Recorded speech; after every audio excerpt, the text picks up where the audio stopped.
Can I say things? Are we live? Or are we still waiting?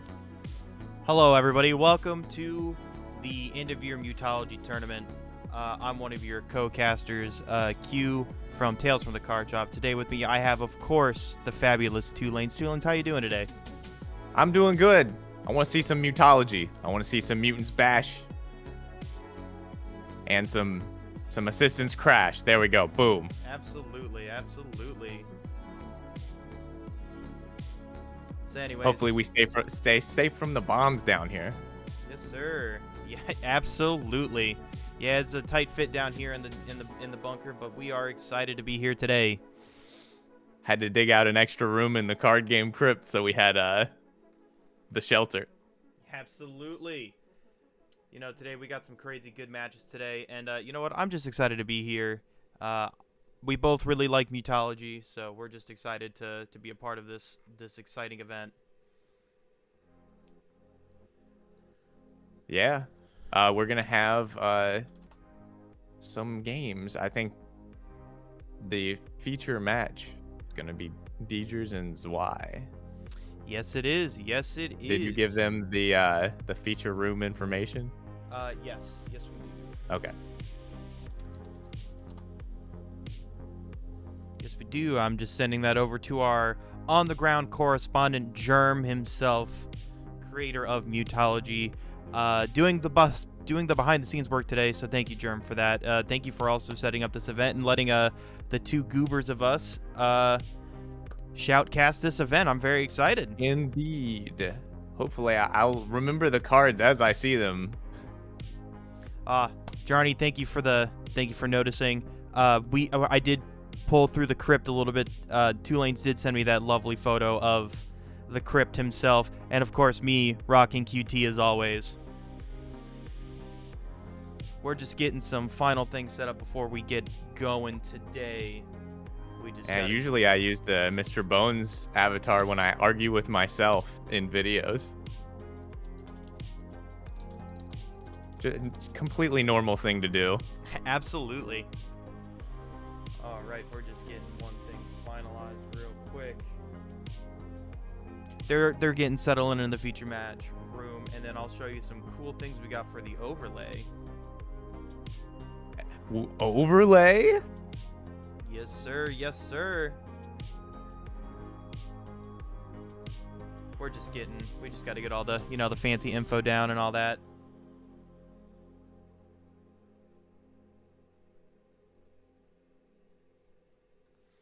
Oh, let's see here. So how are you doing today, Two Lanes? Are you excited? Are you just as excited as I am? Oh, yeah. I want to see how many giant fish are going to show up. Ooh, you know what? That's exciting. You know, the three of us were talking pre-match about some of the cards we're most excited to see and the most common cards we're going to see today. Of course, we're going to see some crazy combos. Some people have elected to do pre-con, some have elected to do custom decks. So it's exciting to see how those are going to match up. Unfortunately, I think we are missing one deck leader from the roster, if I remember correctly, that we unfortunately won't be able to see today. Who would that be? I believe Albert might be absent from the tournament today. Jarny's playing Albert. My boy Jarny representing my favorite character. You know what? That makes me even more excited.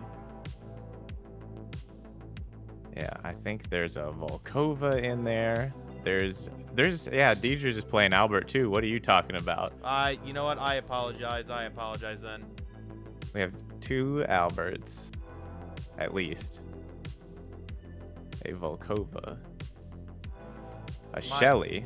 My ability to read is not the greatest, as you know. And a Wada. Another Iwata. Are we missing any? Are we fully covered on every deck leader then? I don't think there's any smart.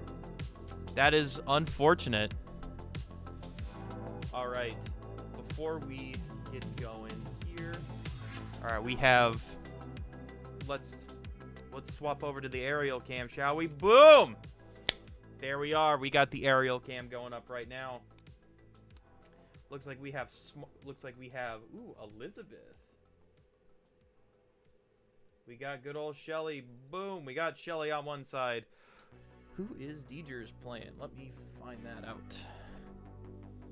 Unless you can find it before. Oh, me. we're gonna have to promote him so he can load his deck. Are you able to do that? Because No. Well, all right, folks. Give me 1 sec. I gotta peek behind the scenes. Oh, let's see. Who am I promoting? Deegers. Indeed. There we are.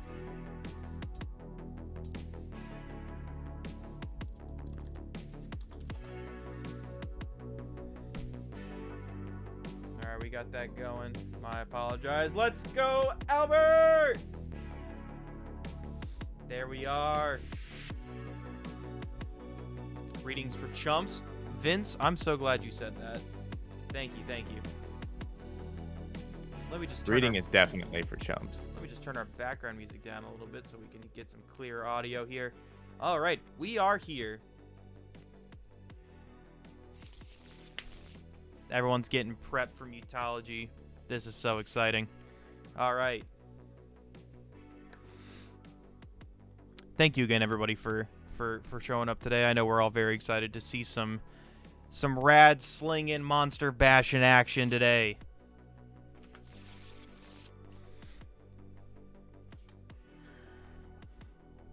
All right. Two Lanes, who do you think you're pulling for in this match today? You asked me that right as I started typing to them, to let them know they're good to go whenever they're ready to go. I don't know. Shelly, graveyard-based deck. They want to obliterate their morgue cards and get value off that. Albert wants to make big guy and punch really hard. So I think in this situation, I'll probably go for Albert because I do like making a big guy and punching really hard. You know, I gotta tend to agree with you. I have seen how powerful Shelly can be in these kind of matchups, but also I do think Albert has the edge because Albert just doesn't put out a lot of monsters. So, well, I'm very excited to see how this goes, though.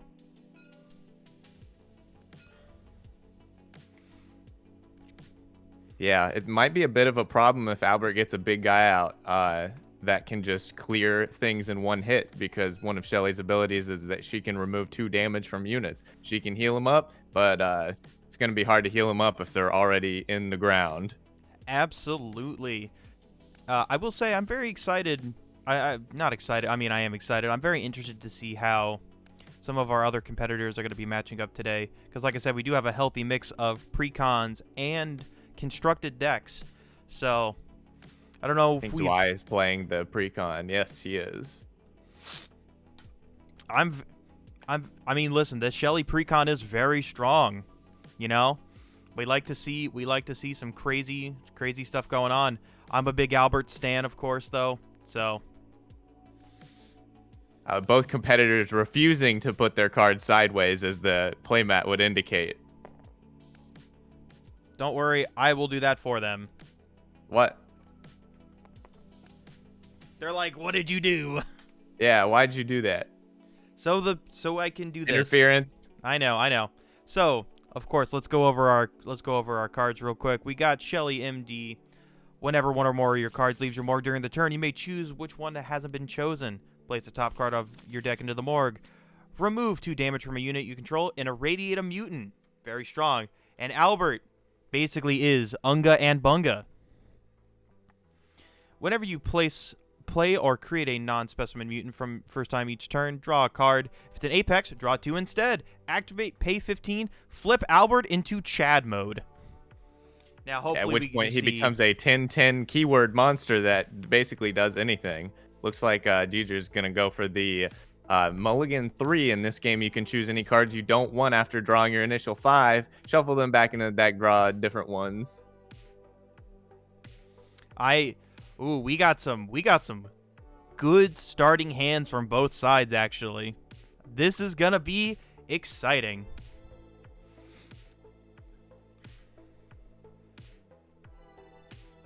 All right, let's see what we got here today. Oop, looks like we are going for a mulligan on the Shelly side as well. Well, with such a good mulligan, there's no reason to not mulligan. No, you're so real for that. Ooh, just one. That's a great mulligan to go into. That's pretty good.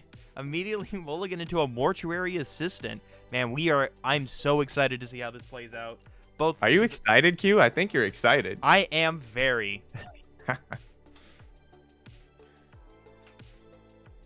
Yeah, just kind of looking through what we got on both sides. And we have an immediate drop of the Dynamo. That's going to be very exciting. That costs free 99. The best kind of 99, free. Deidre's already mull? Absolutely, Deidre's did already mull. No mutants to start is kind of tough, but, I mean, with a hand like that, it's kind of hard to say no, you know? Yeah, he's got that ICM Benefactor in his hand. That's basically a 2 cost that makes your next card cost 2 less. So it's almost a free guy, just costing the card. Ooh. And then we drop a Panicked Populace. Oh, man. Yeah, dropping 2 cards with 1 brain. That seems pretty good. That's pretty good. This is going to be Apex Mutant support, which is what Albert's all about. And then we drop Return on the other side, gaining 2 brains. What do you think they're going to play? They got a lot of options for an opener.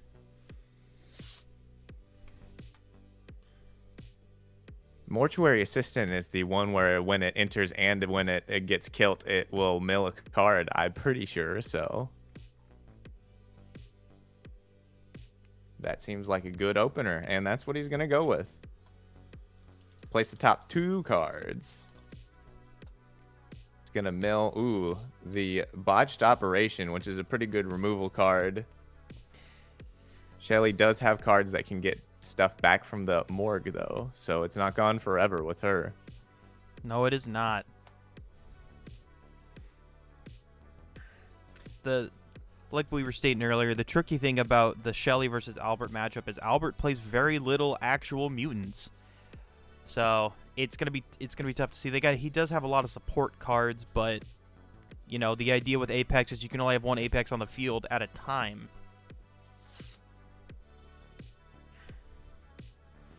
But you know sometimes that goes to the benefit. Sometimes you can pop an Apex to get an effect where it's sometimes draw 2, generate some rads, irradiate mutants. So Albert's it's a lot more technical of a deck than it seems at first glance. Whereas Shelly is, I feel like, the definition of a technical deck. A lot of things to keep track of. Yeah, I'm usually not a graveyard deck kind of person. I'm not either. I'm a big Unga and Bunga fan.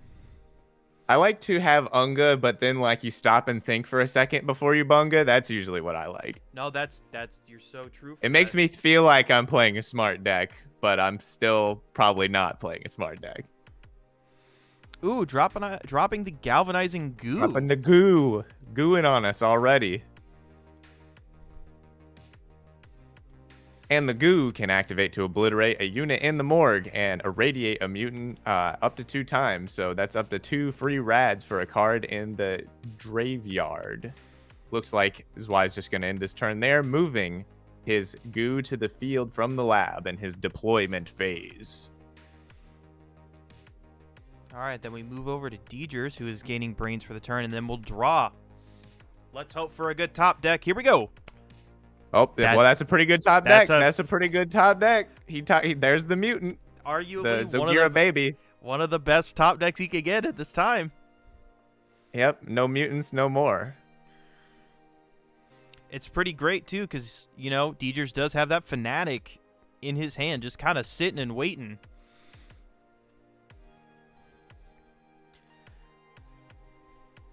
Oh, yeah. That thing sure does something big that I definitely remember right now. As long as it's in the field, inscrutable, it gains that keyword. For Apex Mutants, this unit cannot be selected by opposing effects. Kind of shuts off Shelly completely. Maybe I'm just thinking of a different card. There's one where when you make an Apex Mutant, you just could kill it and draw 3 cards. It was pretty good. We got Oblivious Colleagues hitting the field. Whenever you play or create a mutant, you may sacrifice its assistant and then irradiate that mutant up to 2 times. Oh shoot! Yep, that seems like good way to feed the Zogira baby. Then he's going to use another one and play Impulsive Physicist. Whenever you irradiate for the first time each turn, deal 1 damage to a unit you control, and it has +1 power and gains momentum until the end of turn, which is this game's equivalent to Trample. If it deals combat damage over the health of the thing that it's attacking, the remainder will be dealt to the opponent's base. And he's still got the 1 remaining. If he wants to play the Zogira and then pop the Oblivious Colleagues to irradiate it twice, he's definitely built up quite the reactor of resources. Absolutely. There it is. Also, we're already seeing some two rad plays starting to develop here, which is exciting. I know we were talking about seeing what we have dubbed Rainbow Rad, where you play all 3 rads and being able to juggle those effectively. So seeing 2 rads is pretty exciting for me. He's going to move the hatchling up to the field. He's not going to use his Oblivious Colleagues to gain the free irradiations. Interesting. You know, hopefully he's got something planned for that.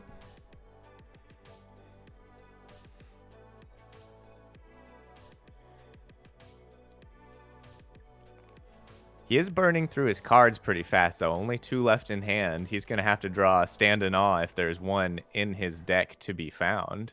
Very, very true. On the Zwei side, we did draw the 2nd Crude Reanimation. He is starting to get pretty stacked for future plays, but right now, what do we think we're going to do? We're going to drop a Burden of Knowledge. Knowledge. You know what I like more than Radiation, 2 lanes? Knowledge. He's going to get to take out his Mortuary Assistant to draw 2 cards, and then he's going to mill 2 cards too from the Mortuary Assistant's effect. You know, that reminds me of something, 2 lanes. When we were digging out the bunker, I like to also think that was a burden. Maybe not of knowledge, but of just wanting to get a really cool set piece for this event. Yeah, it was definitely a burden. My bones ache. Had to dig out so much hard stone. You know how hard the ground is around here? Especially with someone with just bones. Listen, yeah. I'm not much help. I am basically just a little Tamagotchi with hands and feet. Digging this out and setting this up was a true chore, but you know what? We do it for the fans. We do it for the game. It's worth it. You Absolutely. gotta go hard or go home. Something, the paint. I believe how that goes. I don't play sports, so I'm not 100% sure. Oh, yeah. Something like that, I think. Ooh. On the draw, too, Dissection Table and Investigative Reporter. We are getting some spicy draws already. It looks like Deidre's is not running any of the draw cards. He does not have the Apex one, which is Stand in Awe, I believe. I do not see that in his list. You know, that is an interesting choice. Maybe he is going for an all gas, no brakes approach to Apex, which is definitely definitely a successful way to do it. We've seen it quite a bit in testing. I don't know. Stand in Awe is one of the best draw cards in this game, so it absolutely is. I'm not disagreeing with you. Perhaps he needs not. Maybe he's got something else cooking. I think the most interesting thing we're going to see here is just looking at Zwei's hand. I cannot stress, this hand is pretty stacked for a lot of graveyard shenanigans. But also, with the hatchling on field on Deidre's side, that does immediately put a little bit of pressure, especially because he can just kind of pop, irradiate, and call it a day, you know? For sure. But he does not. Ooh, he does irradiate. drop the Investigative Reporter, generating a Beta Rad. Very good. You know, a good 3-2 pop it, draw a card. Classic staple in most card games. Yep, the old when you play it, draw a card. When you die, draw a card. this one, I would say it's not the short end of the stick for the card effect, but I guess for the investigative reporter, it's the short end of the stick. He's gotta die to get that report done, to get that scoop. A real Rorschach situation. Oh, it looks like Shelly's being used to obliterate that mortuary assistant and gain some manner of effect. Is he going to radiate? Nope. He's going to mill again. Get that contaminated crony.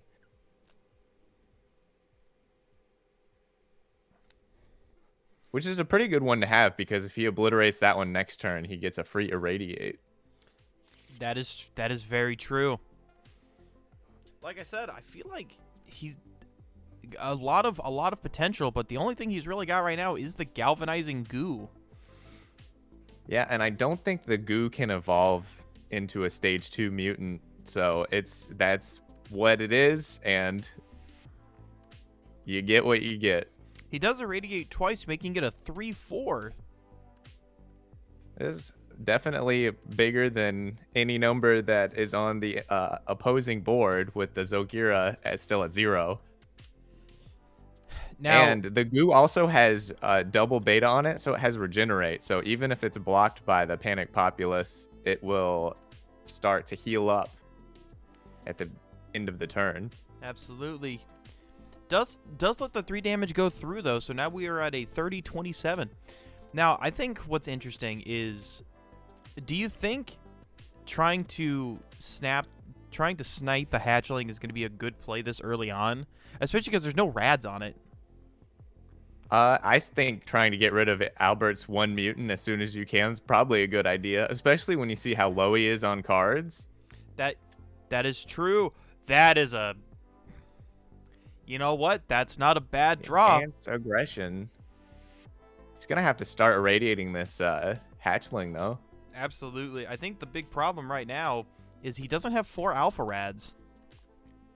He only has 3 in a beta. That's true. He does have the fanatic in his hand, but that is a hefty cost to get that last alpha. It absolutely is, and I don't think burning the enhanced aggression to generate that last alpha is really worth it. He doesn't actually need to do that, though. He's got the dynamo on the field where he can use that to generate a copy of a rad that's on a mutant. So he could just put one of the alphas onto the Zogira and then use the dynamo to copy it. So he absolutely could. He could. I don't think he has enough to go all the way into King Zogira this turn, but he could definitely dump some rads on the hatchling. Absolutely. I think if he started doing that last turn, I think he would have been able to evolve it this turn. Yeah, last turn if he would have used the Oblivious Colleagues to double irradiate it, then this turn he would only have to put 2 on there, which would put him at 3, which would be enough to evolve it. You're right. And then next turn, he could drop an Enhanced Aggression and just absolutely just start mowing over. Start going bonk.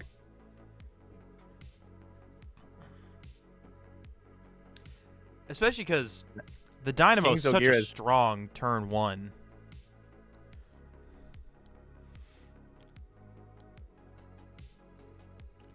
It is definitely a pretty good rad multiplier. Ooh, okay, physicist. We are proccing the physicist, dealing 1 damage to the hatchling and giving it momentum. Very interesting. That is going to put it at 3 health, though. If it attacks and gets blocked by the goo, it's going to be a trade. Or, yeah, that's very true. Well, actually, the investigative reporter also has 3 attacks, so it's going to be a trade either way. That is unfortunate. Do you think he's going to proc the Dynamo to copy one of these alphas? I'm not sure. I don't really know, what his goal is at the moment. Putting himself into kill range on both of Zwei's creatures is not... Oh, he's just going to pass with that. Interesting. That is interesting. I don't know what's going on. What's going on? I'm not sure either. Giving Shelly the ability to keep setting up is probably not what you want to do. Absolutely not. I think the thing that is gonna worry me the most is if Zwei just gets a single top deck for one of his mutants, it's another mutant, it might be over. His hand is fairly stacked. Crude Reanimation dies at the end of the turn, right? Well, there's another mutant, not the other mutant that he wants to have, but... No, but another goo on board is pretty good. Goo, goo, goo, goo. Alright, he's going to use the goo, the first goo, to obliterate his crony, which is going to get him a free Irradiate 2, to irradiate up to 2 times. But he only has 1 rad, so... maybe a bit... You could probably play this a bit differently if you played some of your other cards to get more rads and then use the goo to get the maximum value out of it. Especially since you're obliterating the crony, which will give you more radiates for free. So that could have been 3 radiates right there. That would have been crazy. I am a little surprised. Would have been a 5/4 goo. I am a little surprised that still holding on to the dissection table. That's been sitting in his hand for a fair bit. This is definitely one of the bread and butter cards. And again, we're using Shelly's ability to morgue the top card. Get it? Because it's like, it's the morgue. It's not the... Mill doesn't make super a whole lot of sense here, but... Ooh, Necrocybend. That would have been a great one to have on field. Well, with Crude Reanimation, he could put it back on field for a second. You know what? That is very true. But unfortunately, the thing is, you do need the 2 beta rads to proc it to do the 2 damage to the opponent's base. Yeah, a little bit short on rads for Zwei right now.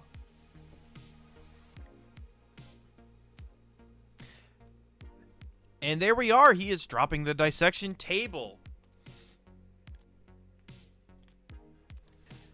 This might be... You can sacrifice mutants to gain brain and draw a card. Absolutely. This might be my second favorite Lab Zone card there is. The first one, of course, is the Dynamo.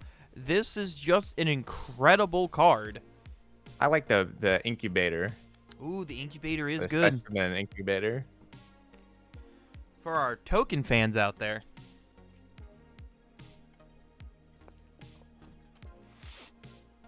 All right, he's sacrificing the second goo that he just played to get a fresh one. Which looks to be the Retriever. That can get any card from the morgue back to his hand. So if he wants that Necrocybin, he can get it. I definitely think this is the best thing to play at the moment. I think that Necrocybin is going to be an important play. He's definitely thinking about it. That or a Crude Reanimation. Or not. Decisions. He does have a lot of options at his disposal right now. Whereas Albert is just doing Albert, you know? For sure. Like with Shakespeare and a typewriter, or however that expression goes, maybe we'll see a symphony of Albert just doing Albert things.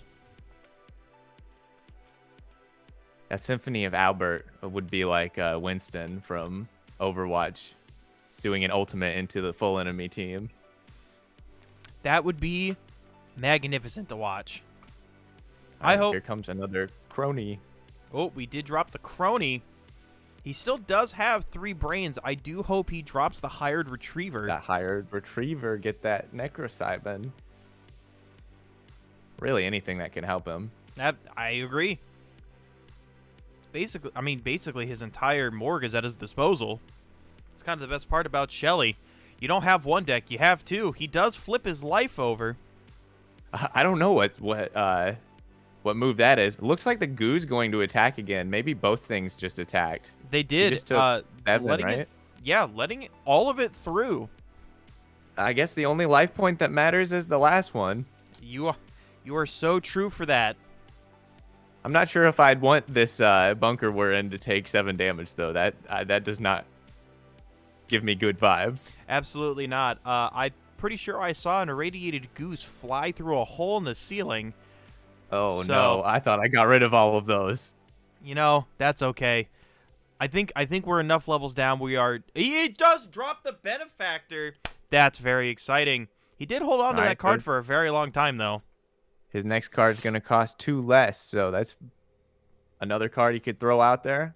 See, I think the devotee he's got to move might over be the lab. And he plays the devotee for free. Costs 1 less to play or create Apex Mutants, and that's going to give him the alpha. And since he did not spend last turn, he had 8 brains to start out with. So I think the king might be making an appearance now. You might be correct. The best part about the devotee is that it does work on reducing Albert's cost. We have seen 3 of these on field at once, and it is kind of bananas. No monkey pun intended. Little bit of monkey pun intended. Yeah, maybe a little bit. You're absolutely correct. It seems they're just... everybody deserves a good little monkey around every once in a while. I tend to agree with that. They are... All right, here comes... here comes one alpha. Are we gonna do... Is he gonna pop the dynamo? Oh, he's going to use Impulsive Physicist again on it. Alrighty. And then he's going to irradiate it again. Yeah, that's 4 alphas. Now he just has to pay 3 brain. Actually, 2 brain because of that devotee. Yes. Are we going to The wheels are turning. There's no way we don't see it, right? Listen. I'm on the edge of the edge of my seat in this very cold and draft desk. Yes. Look, I didn't have time to get the HVAC installed. You know what? That's okay. I forgive you. He pays 2. We're gonna see the Apex hit the field. I'm very excited for this. And there he is, the absolute unit himself. Oh, we got to get all the tokens on top of the new card. All right. While they're doing that, let's go over this card real quick. King Zogira. Yeah, the king. Apex Armored. Remove a rat from this mutant. Deal 2 damage to anything. If that unit will be destroyed anyway, obliterate it instead. A 5/8. Sorry, my apologies. It is a 9/8 at the moment. Can run over basically anything in Shelly's deck and then some. Yeah, I'm not sure what. Uh-oh. Now here comes the Oblivious Colleagues. When you play or create a mutant, you can sacrifice this assistant and irradiate 2 more times. Did you say, how much you say that was? You said it was a 9/8? Seems a little bit more like an 11/8. An 11/8. I forgot how to do math there in a second. Literally add 2 to 9. You know what? That 10. The brain worms are getting to me. That 10 life. If there's a brain left in the skeleton. That 10 life that Deidre's lost looks like he's about to just obliterate it. Doesn't seem like a whole lot anymore. No, it does not. This thing has armored too, so it takes 1 less damage from any combat encounters. We're about to see some absolute unga and bunga happening. Maybe we won't see Albert this game, but man, seeing an 11/8 King Zogira is quite impressive on its own. I think, yeah, once you get to this point, you just keep swinging with Zogira until it's about to die, and then you can just go into Albert and finish up the game. I'm not sure how Shelly's going to deal with this giant booty. I'm not sure either. I'm excited to see, though. Shelly has pulled off some incredible plays before against Albert in other events. But right now, I'm not too sure.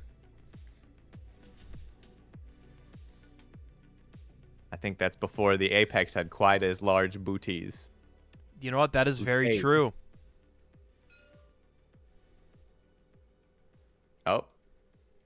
He is also using Albert because he played or created a non-specimen mutant. He has drawn 2 cards because it's an Apex.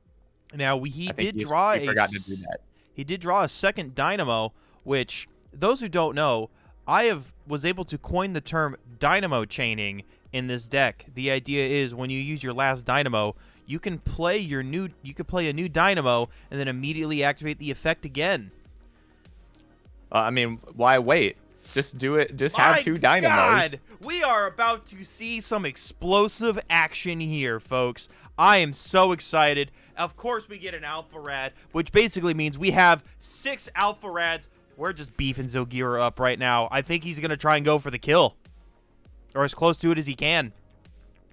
Yeah, so he's going to just copy one of those and then irradiate it because it's an Apex mutant. So that's 12 power. Then he's going to do it again with the other dynamo. He's going to go to 13. I think we might. I've never seen 2 dynamos hit the field before. This is very, very exciting.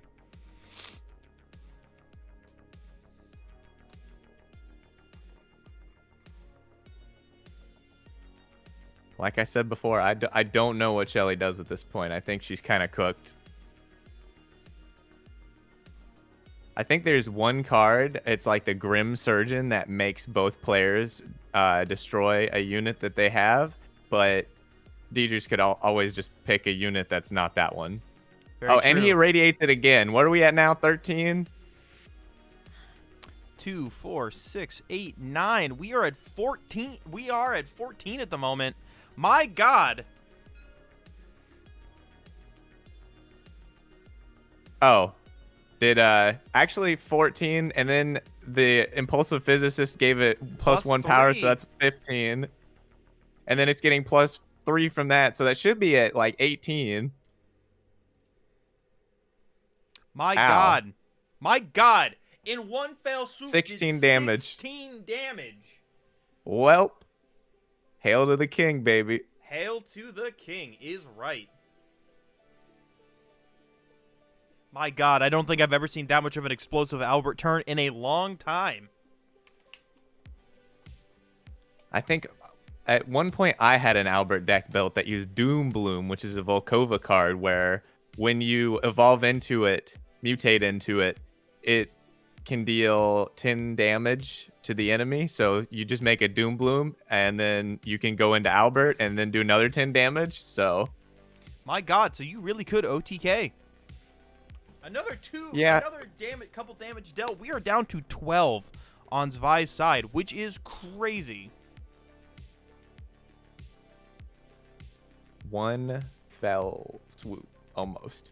2/3 of 60% of a fell swoop. And then here comes all the guys. Just the whole board filled with the king's followers.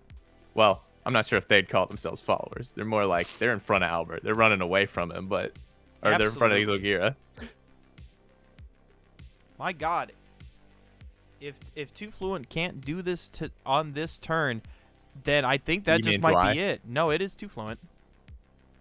What? There's no Too Fluent in this game. Then I mistyped on my part. I was saying it right the whole time. I am a bit of a goober, as the kids say. My apologies. Gotta feed that Tamagotchi in there, I guess. I know my batteries are running a little low today. But that's okay. We're here for some absolute mutant mayhem. Zwei with the 3 crude reanimations now. Every single copy of that card in his hand. Probably wishing it was something else right now. Literally anything else I think would be helpful at this moment. This is a very nerve-wracking time. Yeah, this is one of those turns where you look at your hand like 5 different times, even though you know there's like no way out of what's currently happening. You're hoping that if you look a 6th time that something will be different. It's like when you're waking up at 2:30 in the morning and you open the fridge for a snack. You close open, hoping to find a new snack in there, but you unfortunately, 2 lanes, you just never do. Dang it, I'm just really hoping, that I'll change world lines, like the Mandela effect will take me to a different timeline and where something will be slightly different. Unfortunately, we can't do that. Although we can hide from nuclear war. We can. Another oblivious colleagues come down. We do get a beta rad in there. He's got rads. If only he would have got one of his higher power mutants. This goo is only giving +1. Oh, one of these reanimations coming down. What do you think he's going to go for? I do think Well, unfortunately, I don't know if crude reanimation is going to help in this scenario. Yeah, he can play a unit from the morgue, and it gains Russian must be blocked. Well, it's definitely tough because Dieter's front line is completely full. Yeah, he can hopefully get rid of some of the smaller things if he just goes all out with his crude reanimations. We do get the galvanizing goo, which is an interesting choice in my opinion.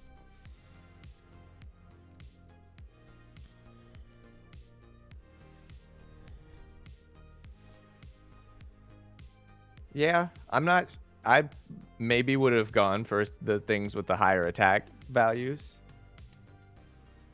Or maybe the investigative reporter. Although I'm not sure. It just says when this card expires, draw a card. I'm not sure if that just means specifically to the morgue, because crude reanimation would send it to oblivion. Yeah, I'm not 100% sure on that one. Oh, looks like the galvanizing goo that came out with the reanimation is going to get ratted up a little bit.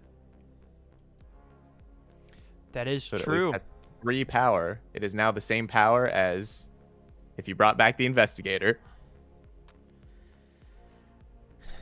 The big thing, I think holding on to that retriever was, I think, the biggest downfall not to grab the Celebite. The Nephalite, the Neophyte, the Gajilophyte.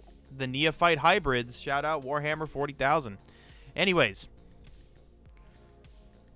I do believe, maybe you disagree with me on this. I think Hired Retriever is definitely one of the best cards in Shelly's deck. Well, it's a assistant with 3 power, which is pretty high for an assistant, and it gets you more cards. So it's a pretty good one. It is unfortunate we did not see any of the really I cool think mutants. Drawing a card compared to some of these other mutants, like giving momentum or giving +3 attack, just isn't really comparing at the moment. Or, you know, in terms of Albert being able to nuke the field completely. Well, he's a mutant and not an assistant. That is very We're true. talking about assistants. That's why still desperately trying to figure out what's going on. Or what he can do about it, not what's going on. I think he's aware.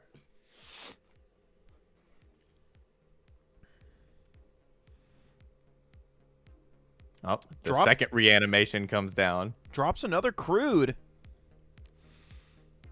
Oh, you know something that could be interesting to do? Bring that back and then potentially pop it with dissection table. You know, being able to maybe draw that one last card, trying to see if you can get out of it. I'm not sure what card gets him out of it. I mean, I don't think there's anything. We gotta dig. We gotta dig to see, right? Got to make sure not to forget to get that beta from that crude reanimation. Then he's digging through the morgue, looking through the morgue, searching through the morgue, meandering, perusing. Now, just Shelly things, perusing through the morgue. Oops, all Shelly things. The Steve Urkel of Mutology. Shelly pulling out a body from the morgue and just being like, oops, did I do that? There's that hit show. Hey, ABC Family, I know you don't exist anymore, but hire us. We'll screenwrite for you. Isn't that right, Tulanes? No, don't do that. I don't think that's a family show perusing through the morgue. Anything can be a family show if you try hard enough. Sure. Let's go with that. Still thinking. There is a lot. I mean, to be fair, there's a lot. A decision really rides on this, right? It sure does. It sure does. I mean, you're looking down the barrel of basically a loaded energy blast from King Zogira, so we do grab the reporter. Yep. He's the biggest. If thing has a big defense, usually it has big booty. What do you call when it has a big attack? It's the biggest bunga? The biggest unga? You know, I like Got that. the biggest stick. It's got the biggest His unga. notepad is so big, he's gonna slap one of these other assistants. Just gives him a paper cut right into the morgue. It is 1960s Cold War era, so who knows what'll happen at this point, right? Were they able to treat paper cuts effectively? I think so. Well, I think they had band-aids. Bandages? Oh no. they're thinking. Yep. Still trying to claw those numbers back in your direction a little bit. But when there's a 15 power guy staring at you,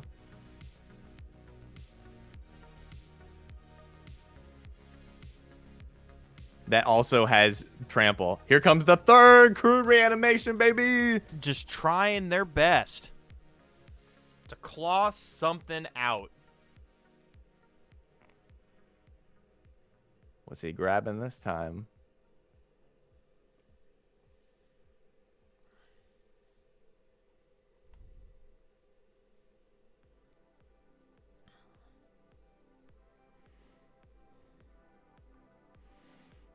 You know, watching the pointers absolutely fly around the table reminds me of that kid at Locals who will tap the table to do math. Were you that kid, 2 Lanes? No, I was not that kid. I was not either. I was playing against that kid. My thing was just, I like, usually if I'm not doing anything, my hand ends up in a stack. And I like fan out my cards a little bit. And then put them back in a stack and then do it again. That's usually when it's not my turn, though. No, Deoxy, you're not supposed to be here. Get out of here. Thank you. I didn't even see that. Thank you for absolutely fighting off the people trying to enter the bunker. This is our bunker, and we're going to survive. Bunker. We stole this bunker from those unfortunately we dug this radiated. Bunker out. Hey. Oh, we dug it out. You're right. Ooh, we are just loading the rads on that galvanizing goo. Yeah, trying to make it as big as possible. We have a 7 power goo. That's pretty respectable for the goo, but absolutely. I think that might be the biggest goo I've ever seen. 8, 7, 6. You need to be able to do 7 damage to kill the Zogira. Unfortunately, he could just not block with the Zogira. Even if he lets that damage through, I mean, I think it might be tables for Zwei. Oh, we are activating the dissection table. I'm going to dissect that Necrocybin. Get 1 brain, draw a card. What is it going to be? 2. Well. And it's a Necrocybin. Another Necrocybin. Unfortunate draw. That would have been great 5 turns ago. Yeah, the Shelly burn can only happen if you have the cards. Wow, amazing commentary. You can only play the card game when you have the cards. Thank you for coming, guys. See you next week. Listen, that's what they brought us here for. They dragged this. That's what they're paying us the big bucks for. You're getting paid? Yep. Monopoly dollars. I think I need to Mutology money. Muto bucks, I think, also would have been acceptable. Yeah. This is the hugest. This is the biggest goo I've ever seen. I'm a bit. Are we allowed to say that on YouTube? You know what? I think we are. And if they have a problem, they could take it up with our boss. Nickelodeon calls. Beep boop beep boop. I guess that's slime. Okay, everything's coming up. Well, everything that can come up. That Necrocybin is going to die.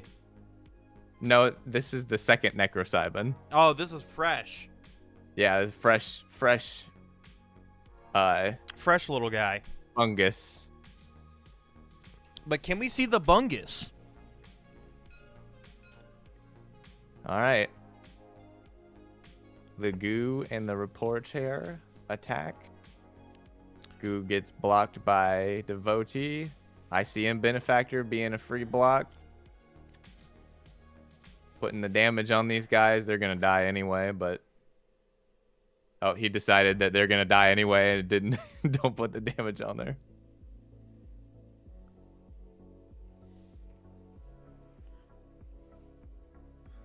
I think that's all that can be done.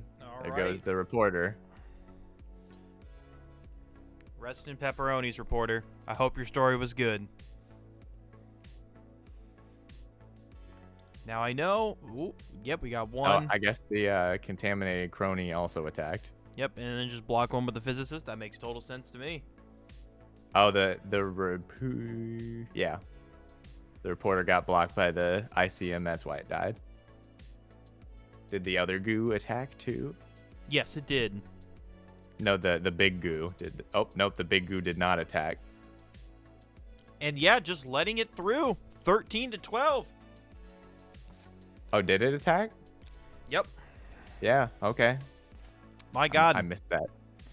Missing everything. This is a tight game, but I think it might be it, especially with that enhanced aggression in Deidre's hand, just gripping onto it.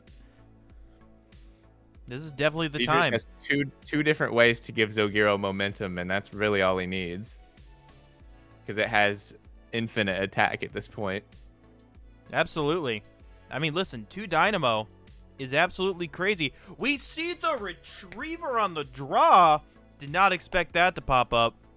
Hey, Retriever, if a card dies and you say, I wish I had that card again, it's a good card. You give it the old yoinky sploinky, you know what I'm saying? Yeah, the yoinky, I put it in my hand, one hand, and then the sploinky, I put it back with the rest of the cards in my other hand. Oh, here comes the impulsive physicist once again. Giving him +1 power and momentum, just in case the enhanced aggression wasn't enough momentum. Oh, and here the dynamos are whirling off and just giving more. My absolute stack. My lord. This is... Build a rad castle at this point. It's got 10 rads on him. I mean, he's got 15 attack with no bonuses. Oh, here comes the enhanced aggression.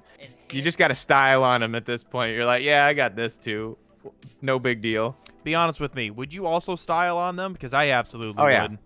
15, 16, 17, double momentum. Not that that means anything. And then with the Panic Populace, you give it another 3. So that's 20 damage. I believe that is game regardless of how it gets blocked. Oh, it looks like he's just going to attack. And that's game. What an incredible match. That's one way to put it. Zogira is pretty large. Yes, Mutology. It is very large. That's going to be the first round. Congratulations to Zogira is the king.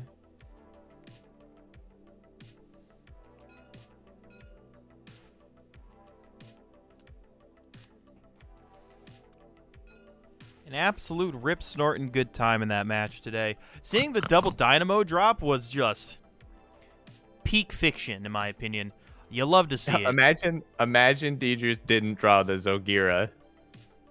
I think that would have been it. Because that's basically the only card that did it, and he never drew another mutant ever again. You only need one. With Albert, you only need to draw one mutant sometimes. Absolutely. That was bananas to watch. And that was meant to be a pun. Ha. All right. We got to clean up for the next match. Absolutely. Let me get this reset.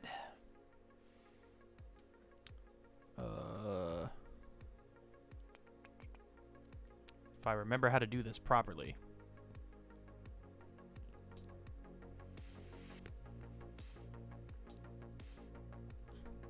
All right, let's hope I can just reload the mod, because I forgot to save this as a scene.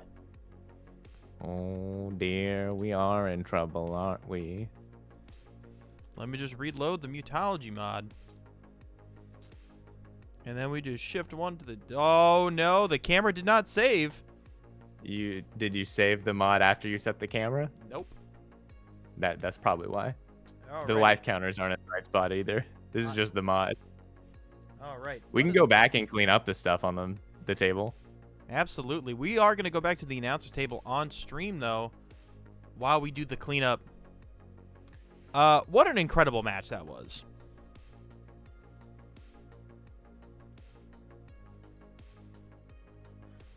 I wonder if the rest of the tournament will see the Apexes perform so well.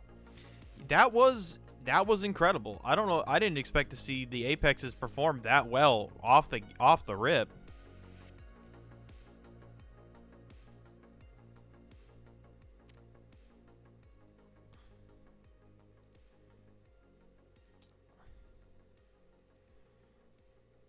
Yeah, what I thought were some possible misplays early in the game with the young Zogira turned out to maybe not be misplays. Instead of irradiating the 2 at the beginning, he got there anyway and irradiated when it was an Apex, and I think got a little bonus out of it doing that.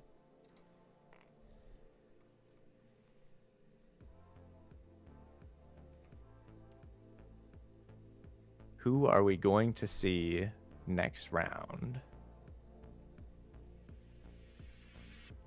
I don't know. There's no match reporting. Except for Deejers, which we knew that one.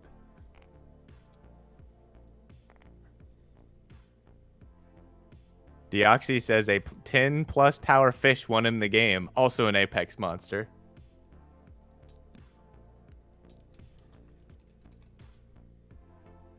Seems like that might be the way to go. I do believe we're going to see a pretty strong Apex representation.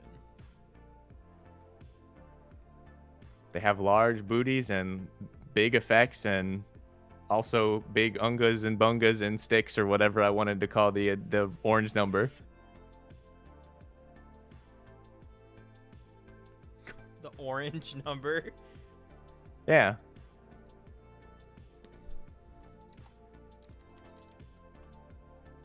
Oh gosh, I don't think roaches are supposed to be that size. Maybe this bunker wasn't a great idea. No, it was not. But you know what? We wanted to get some ambiance. We really wanted to get into character. Really got the Mutology vibes going. Absolutely.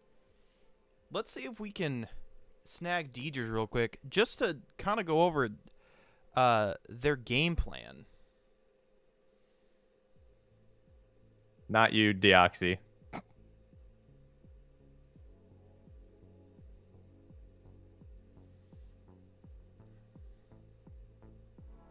He might be AFK. His mic's muted. And you know what? That is okay.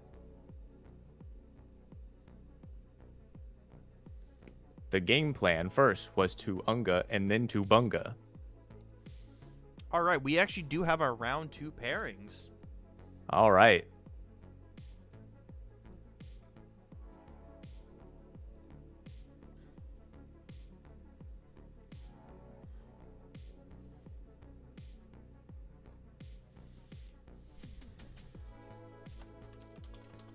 Who are we watching?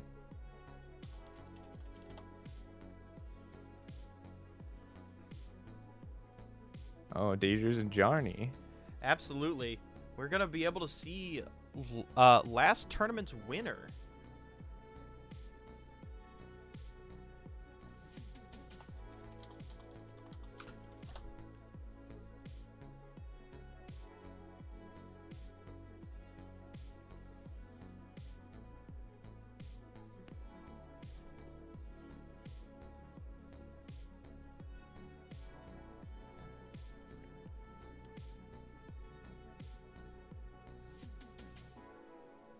All right, my apologies. This is going to be the Albert off for the century. Absolutely. The Albert. Oh, man, I'm very excited for the Albert off.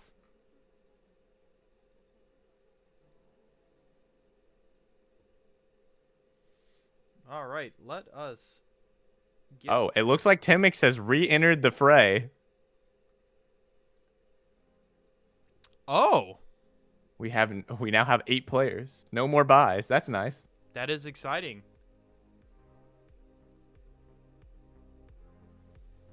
All right, let us get us swapped over to the feature match, shall we? Boom. And we are playing, of course, probably one of the greatest matchups of all time. You're about to see probably the most aggro deck go against the most aggro deck.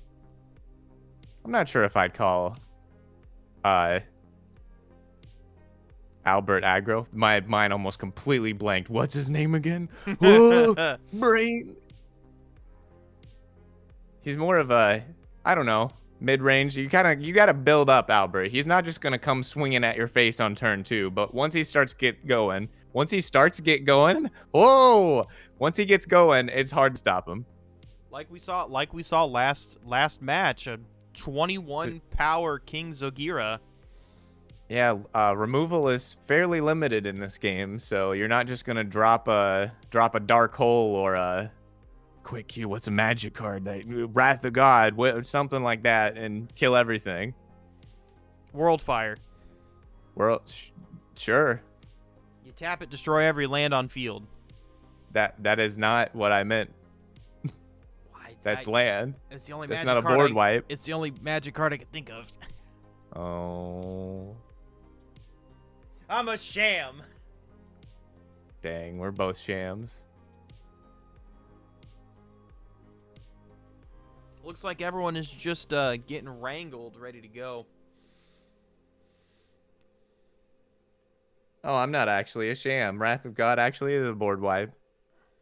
But I Destroy all creatures. I am a sham. I apologize. Wow.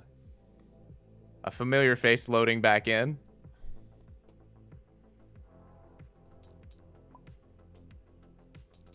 You're going to have to re-modify them. I'm already on it. Re-promotify them.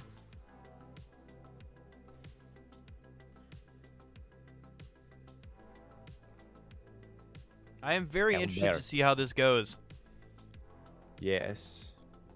I know Johnny definitely has a big brain, so let's see what kind of big brain plays he's got in his deck list. Absolutely. And of course, 2 lanes, I did remember to save it this time. Nice.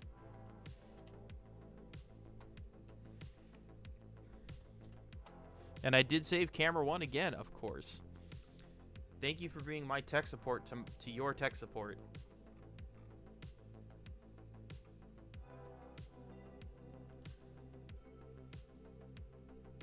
Speaking of tech, I wonder what kind of tech cards we might see, if any.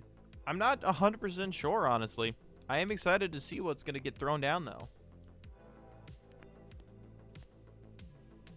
The anticipation. I want to see the monkey fight.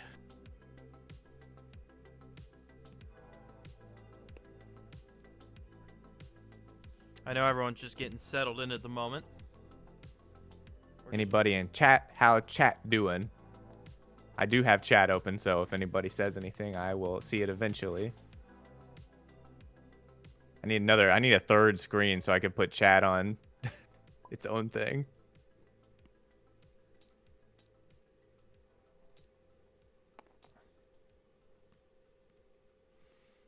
Oh, looks like they're already rolling. No, yep, they're getting set up today. That is the tiniest deck of Mutology I've ever seen in my life.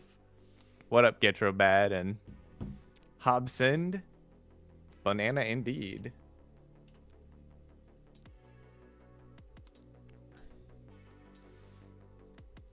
All right, we are about to Albert off. Absolutely drop your bananas in chat. We are so excited to see this go down.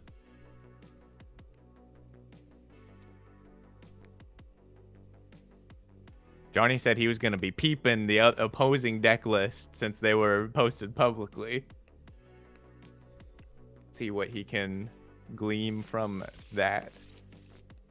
We're getting shuffled up. They're about to do the roll-off. Roll-off.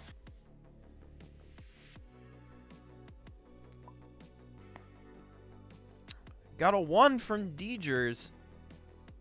Sitting on the other side of the table now. He's like, I want to keep my opponent guessing, so I gotta not be in the same place twice.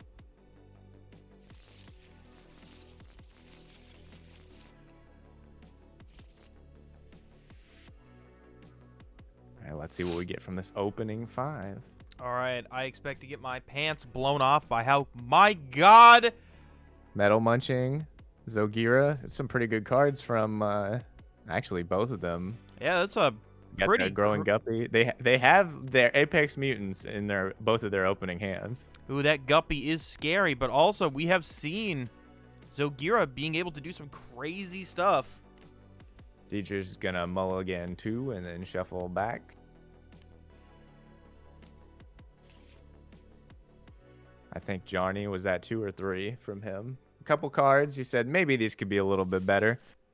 Well, Johnny might have mulliganed himself into Oops All Mutants because now he has 3 mutants in his hand. Although he's gonna turn 1 Dynamo. Probably the strongest Albert start you could have is turn 1 Dynamo. And then use 1 to throw out the Zogira Hatchling. Here it is. And then because of Albert, he played a mutant. He gets to draw a card. Whew, that's actually pretty good character ability. He gets out of the mutant brick.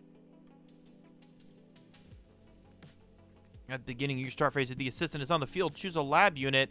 My God. Its controller may either advance it or return it to a controller hand.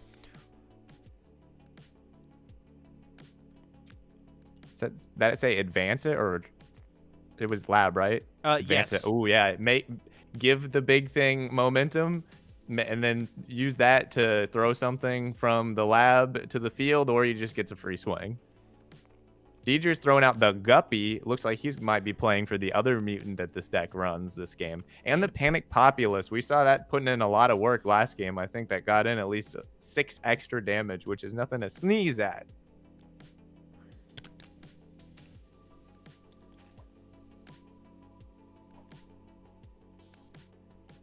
I feel like we're going to see some pretty aggressive back and forth setting up, and then just... I want to see what happens in these decks. Usually, since of the limited removal, you can't just use spell type cards to destroy Albert's Apex Mutants. But when an immovable object meets an unstoppable force, which one comes out on top? The fish has a larger booty. It has 10 health, but Zogira has armored, which means it takes 1 less damage. The fish also doesn't care if it gets blocked, so we'll see. Back to Johnny, throwing out the research analyst. He can examine or scry the top number of cards based on how many units he has played this turn. It's just going to be 1 since that's the only one. He's going to look at a card. Did he put that on the top or the bottom? Did you catch that? I did not. I was showing the card off to the audience so they could read it along with us. I was reading the card. In any matter, he decided to keep or not keep that card. And then he's just going to pass back to Deegers. The Growing Guppy is going to get a free mutate, or free... I almost said irritate. Free irradiate. Are you all right over there? No, but that has nothing to do with this. The more rads that go on that Guppy, the less it's going to cost to turn it into a flying fish. Yeah, we're seeing some crazy... I mean, my God, there's the Benefactor. Yeah, I think just one of the best cards. Yeah, period. Just one of the best generic cards. Like, okay, here's a chump blocker. Also, it's kind of free. It's free real estate. It's free real estate. Here comes the Fanatic. Ooh. Gonna make it unselectable. Zogira can deal 2 damage to things, but not if that Fanatic stays on the board. It's gonna have to eat 2 of Zogira's nom-noms before any sort of mutant gets hit by it. And Johnny drew his own Panic Populace. I mean, if you're playing Apex, +3, pretty good.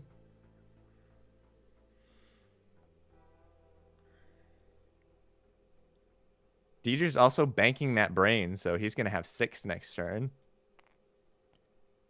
Panic Populace. Yep, just get it in there. Gonna throw 2 Rads onto the Zogira Hatchling. We're getting close. And he's gonna use the Dynamo to copy it. Doesn't add it to the Mutant though, because not a Apex Mutant. And then he's just gonna throw it on there. Next turn, the Zogira is coming down.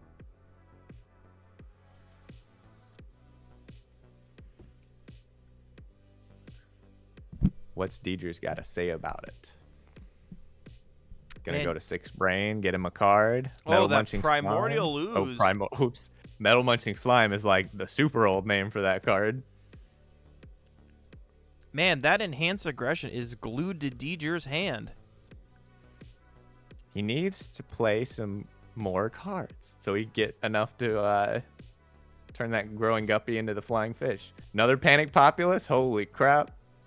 That's gonna set him to get that free Alpha Rad. I hope he remembers to get that Alpha Rad.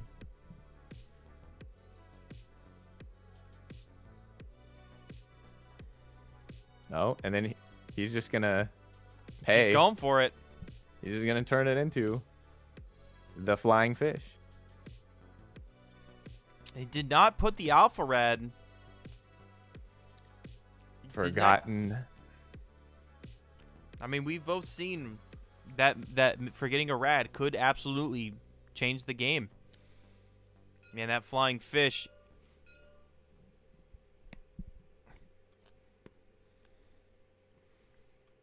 Draw the Surgeon. Ooh, 2 Surgeons, actually. My God. He drew 2 cards off of Albert's ability to when he creates a mutant. If it's an Apex one, he can draw Dos Carderinos. He's got so many cards right now. He's got a lot of board presence. Absolutely. And drew 2 Surgeons, so. Ooh, that is probably one of the best Apex counters if you can get it alone. And, of course, Jarny going for the big Zogira, man. All right, we're going to see an Apex versus Apex throwdown. He's going to just throw his Panic Populace and Research Analyst. Oh my gosh. If he does this and both of those die, that Grim Surgeon is just going to kill that Zogira. And we're about... Oh, no. Oh, because he already attacked with both of them, so there's one block. I mean, if you're Deidre's, you're going to block both of them because you're like, I got the Grim Surgeon. I'm just going to stab, stab, stab. My Flying Fish is coming in for 1,000,000 damage. Well, I mean, he has 2 of them in hand, so it doesn't even matter. As long as one of them gets killed, it's fine.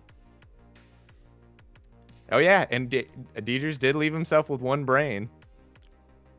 Oh, my gosh. So he's going to go to 6. He's gonna Surgeon it up.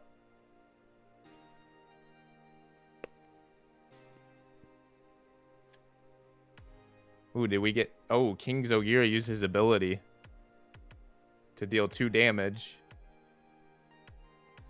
I think that's what just happened. I believe so.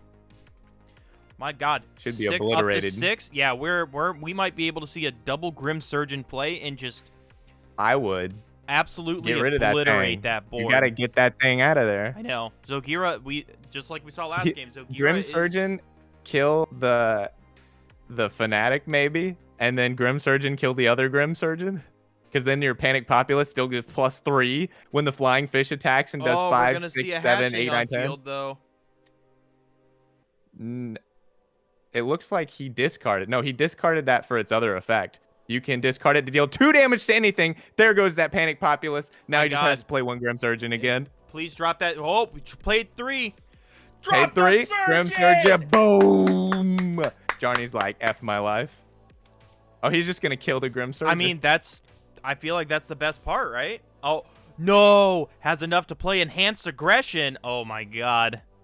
He doesn't really need it right now. That's just 2 power.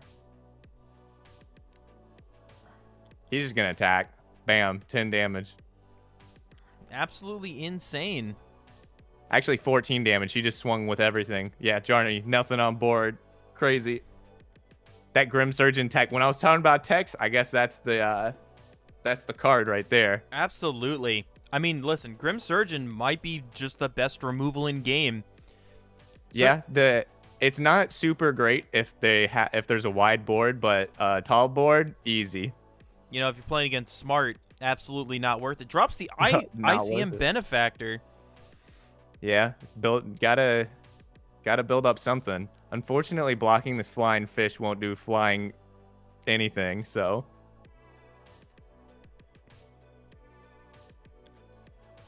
Another dynamo comes down.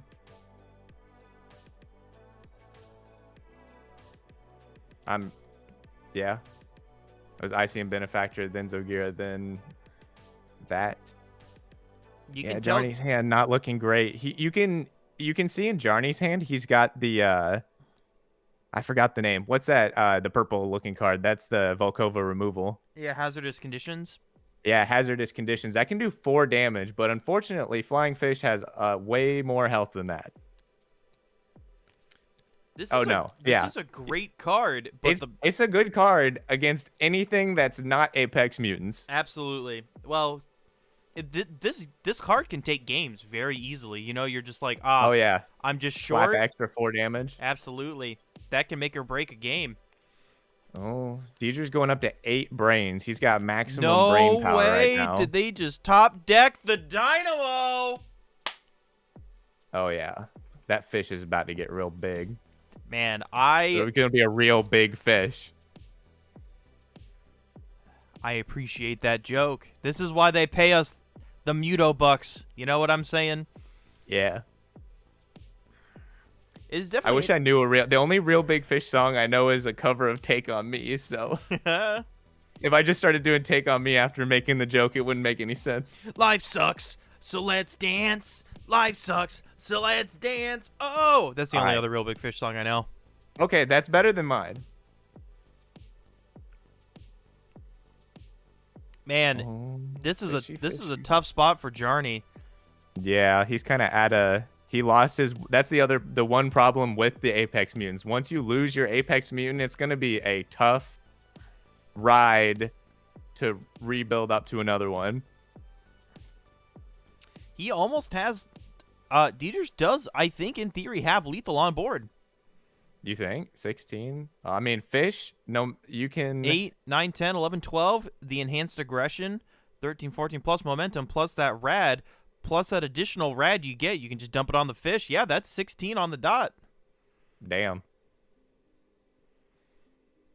What's Unstoppable Force do? Let me pull it up for you. Must be blocked. Must be blocked. Does that mean his All Apex clash clash damage reduced to 1. Ooh, that is a great card to have in hand. Keep that in your back Especially pocket. against fish. Yeah. Because fish does damage anyway. It doesn't matter if you block it or not. It's still going to do damage to face. To base. There we go. Boom. Saved it. Yeah, I think we're about to see. Yep, there's Here the comes aggression. The enhanced aggression.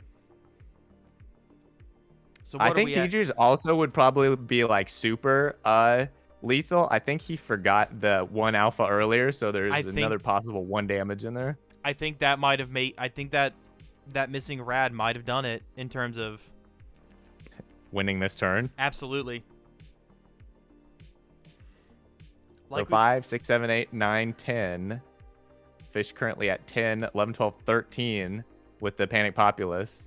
And then the 2 rads down there, 14, 15. Yeah, 1 damage short. If you remember that extra alpha rad, that would have been game.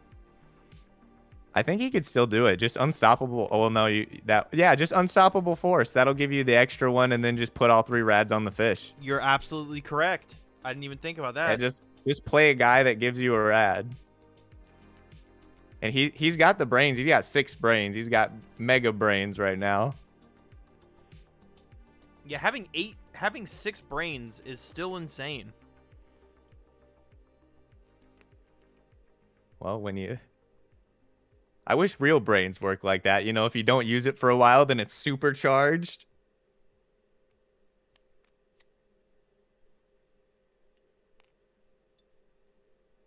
All right, he's paying 3 for Ooh, the dropped hired a retriever.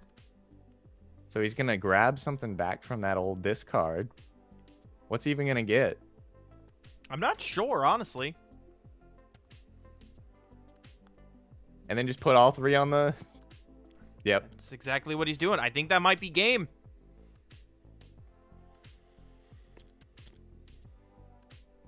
5, 10, 12, 15. That's game. 15, 14 health. That is it. Yep. What GG. a crazy quick match that was. Yeah, that Grim Surgeon, though. That Grim Surgeon. We'd be looking at a completely different game if that wasn't the card. Oh, absolutely. I think that Zogira would have... I guess there were 2 of those cards, so I can't even say that one card. Dang. That was crazy. Yeah, I think it was a little bit unfortunate that Jarny mulliganed into like all mutants at the beginning, even though he still kind of got going. Once he lost that one, he just had a bunch of Dodos and baby Zogiras that weren't really doing anything. That was absolutely insane. Alrighty. Well, I think absolutely right now we should do some on-the-field reporting because that was an incredible display. Would you like to descend from the bunker to go with me to Albert's spaceship so we could talk to our competitors? I believe both deserve a spotlight in that scenario. Sure. All right, let's go. No, that was What's nuts. up? Hello, competitors. That was an incredible match we just saw. What are your thoughts? What's running through your guys' heads right now? Well, I think I got out-teched pretty hard. I think Dejers had a really good read on the meta with Grim Surgeon. That Grim Surgeon, yeah. I did not check checklists, which was very, very... You said you would! Right? I know, but I didn't. I Yeah. wasn't sweaty. But no, I mean, yeah, he played really well. I think Grim Surgeon, obviously, like, I was probably losing that game regardless because that was just a really good card in the matchup. But I think the Guppy being so quick to flip is a really, really big turning point in the matchup. Because usually, I think I did a bunch of like Albert goldfishes yesterday, and I found that like whoever gets the first Albert usually just wins. The first Apex?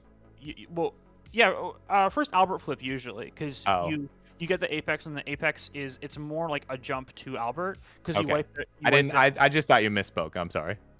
All good. Yeah, because you wipe their entire board, and then you're left with a 10-10 with 10 travel, damage. with momentum. Keyword monster.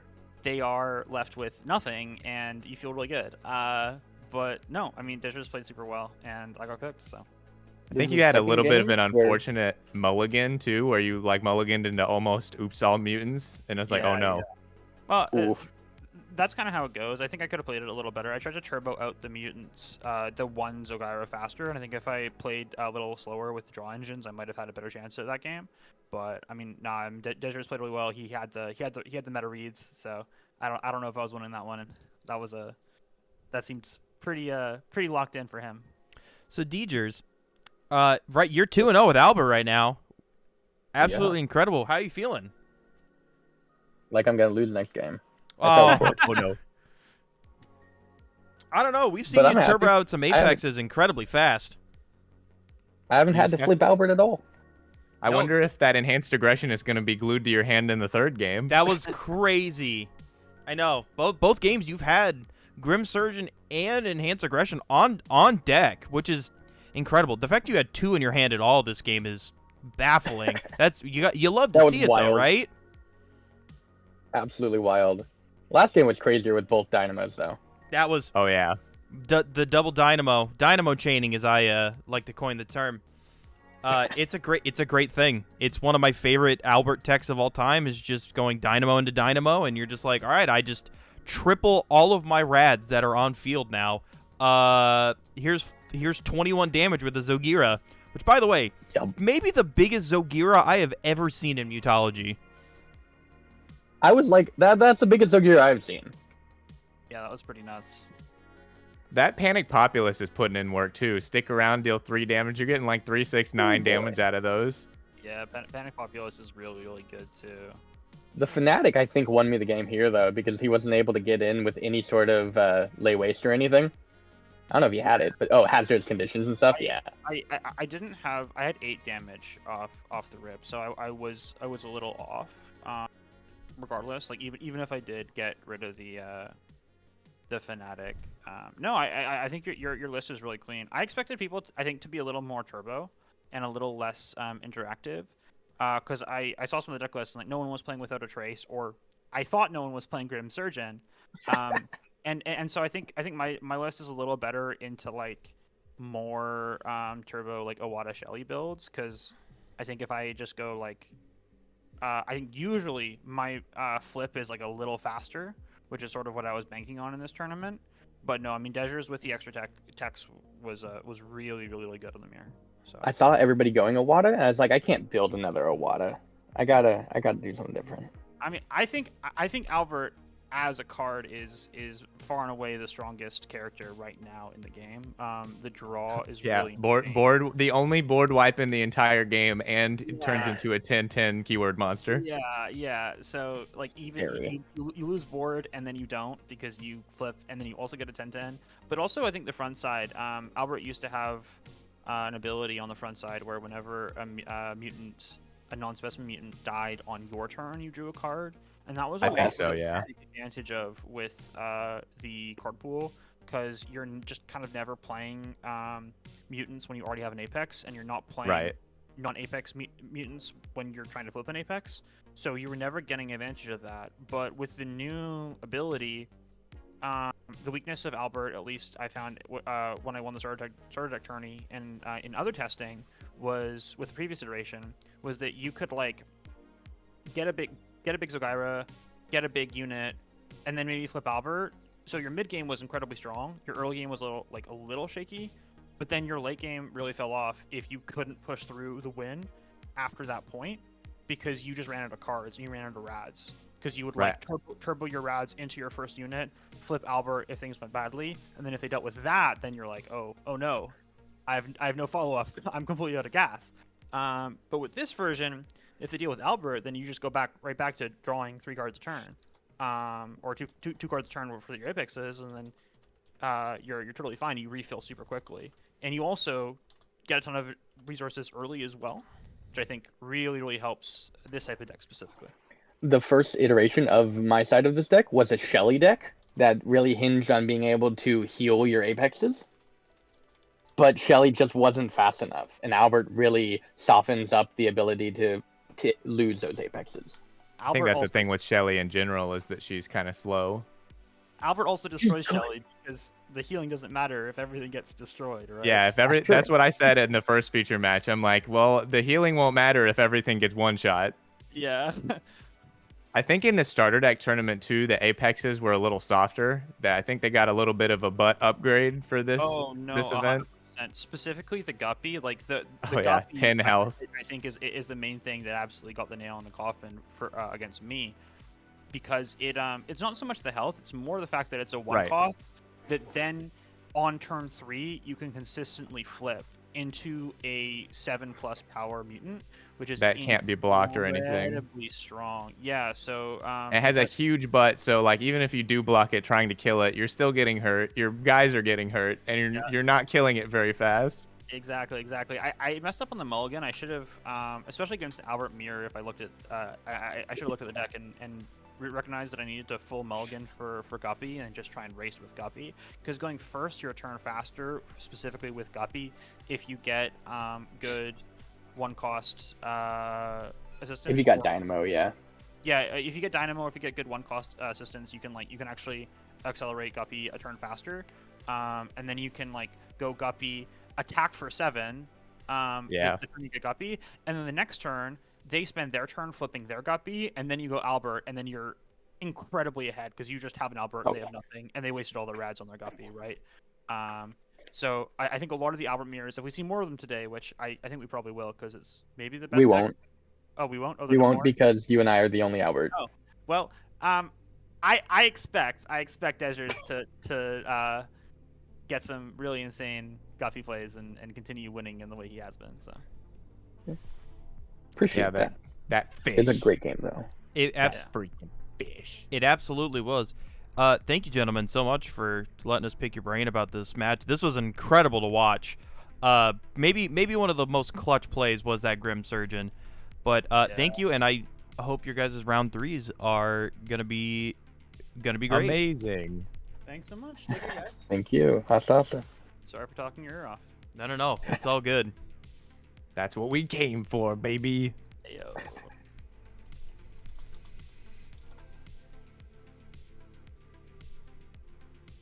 Back to the feature stream channel. Yes, sir.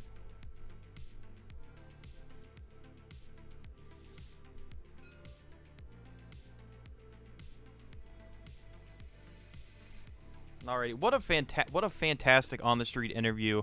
I mean, both both competitors are just they like the game. They really put their whole heart and soul into it, and you can really feel that, when they're talking. It's remarkable. Yeah, they were brewing, goldfishing, seeing if the decks work. That's usually, I won't goldfish the whole game, but I'll be like, does this opening hand playable? Oh, no? Oh, gotta try that again. What the heck? Well, I think the best part about this, and I believe most of the competitors here, after they're done playing, they're going over like their lists and brews and stuff like that and sharing tips and tricks. And you love to see that, because you want to raise your competitors to be the best they can be, especially in an environment like this. So, and you love to see it, For sure. So yeah, we absolutely are going to see some crazy things going on. Looks like there's still 20 minutes left in this round, so we have quite a while, depending on how fast the other games get played out. Absolutely. I mean, to be fair, that was maybe the quickest game I've ever seen. Excuse me. I've seen Mutology? Yeah. Absolutely. I mean, It was pretty fast. I think my fastest game was about 30 minutes. So that blew it out of the water by about, 12 minutes. That was absolutely insane.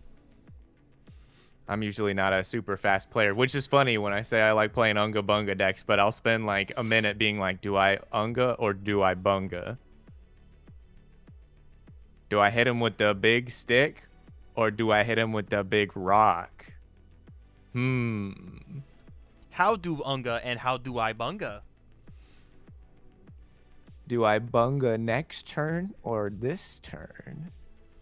Absolutely. So, Two Lanes, what have you been going on recently in the YouTube space? Me, I've been making some how to plays for some other games. I did one for a game called Shard Bug, which the creator is actually in this tournament. It is Mr. Two Fluent. Absolutely. And then I'm working on another one that I should be finished with today for a game called Weird Warp. If you want more wacky monsters, then that's definitely a game that you could play. Absolutely. I believe, I think we all like real weird monsters out here. Yeah, and these get pretty weird. There's one that's like a tree, but it's got a human face on it. See, that's what I like. That reminds me of the new Karn Liberated that was the alt art for it. Have you ever seen that one? The new who? Karn. He's a big robot guy from Magic the Gathering. One of his alt arts is he was a tree. I was about to say, didn't sound like a Yu-Gi-Oh name. There wasn't enough there. Karn as a tree. Yes, if you type in Karn tree into Google, you'll see it, and it might be the goofiest card art I've ever seen. Yep, you're right. Wow. It is my favorite art of that little guy. I say little guy, but he's like 8.5 feet tall. Oh yeah, I know this robot. I've seen him before.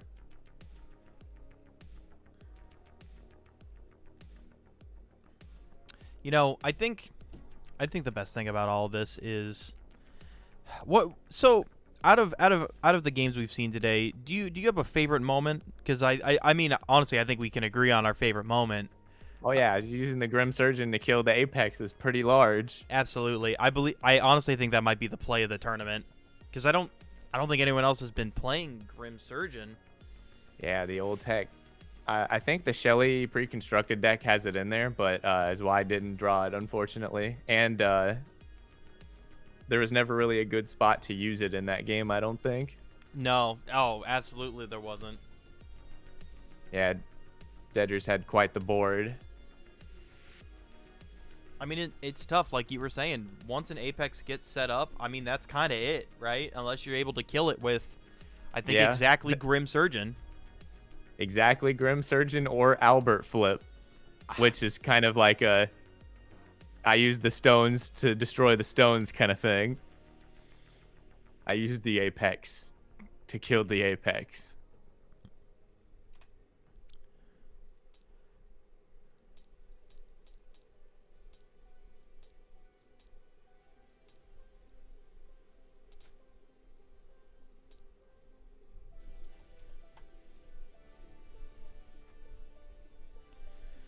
Don't mind me. I'm just getting everything reset up for our next round once that commences. All right. The next round. Absolutely. I think that'll be the final round I do believe it will be. between Dedgers and someone else. I believe we only are. I think we only have two 2-0s. Yeah. Definitely. I believe it's gonna be Degers and Deoxy. Ooh, interesting. Absolutely, Deoxy And just Deoxy learning the game like last Deoxy week. does have the fish, so it's gonna be a fish off. The flying fish, that Absolutely. dang fish. Who's Deoxy running as their deck leader? Let me find that information that you have just asked of me.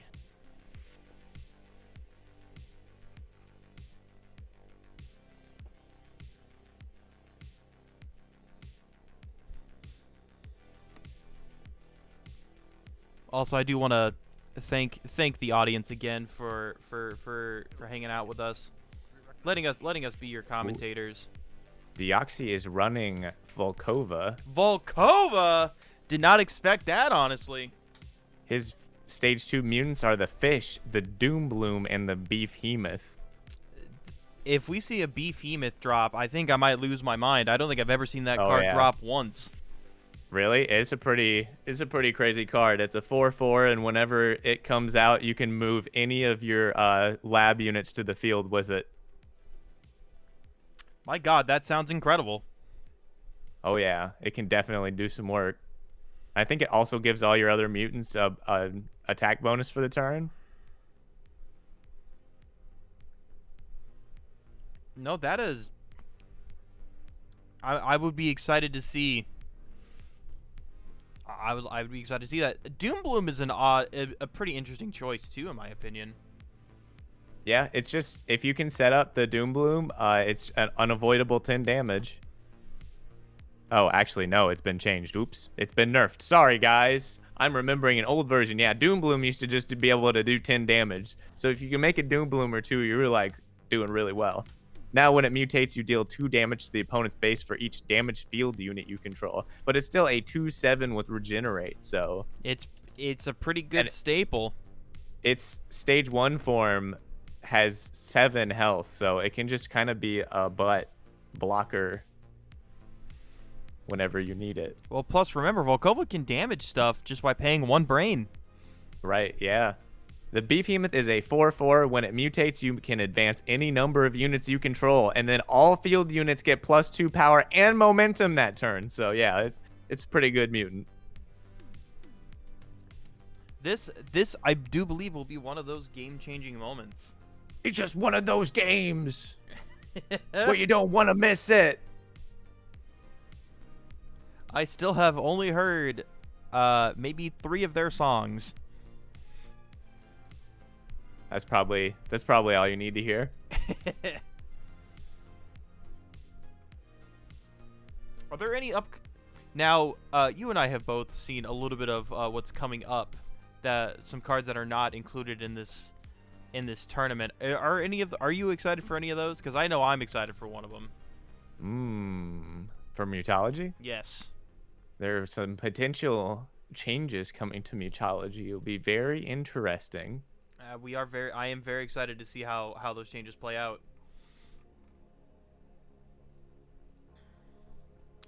Indeed. I will say my favorite character card has not even been revealed yet, but I'm very excited. Which one's your favorite card? Is it the burn guy? No, it is the Rad Changer. Oh, the Rad Changer. Yes, I yes. forgot about the Rad Changer. He is my favorite. He is my favorite card that has not been revealed to the public yet, I don't believe. That's why I want to talk as vaguely as possible. Cuz I don't want to spoil it, of course. I will say I'm a little disappointed we haven't seen Manshroom. Manshroom? I don't know. That guy's a little goofy to me, you know? Turn start, obliterate 2 cards in your mark to draw a card. Hey, an extra draw is pretty good. Whenever a unit control expires, you may remove a rad from this unit to create a specimen. Yeah, kind of like a halfway between a Shelly and a smart card. Yeah, plus... It's kind of hard to play him when he's only got base 1 power and 5 health when there's these 21 power Zolgiras and, 10 power flying fishes running around. No, you're absolutely correct. But, some of these cards just have that kind of charm that I'm just like, man, I kind of want to build around it. I'm a big fan of low-to-the-ground style decks, so... Sounds radical? You're absolutely correct. Radical. I appreciate the pun down in chat.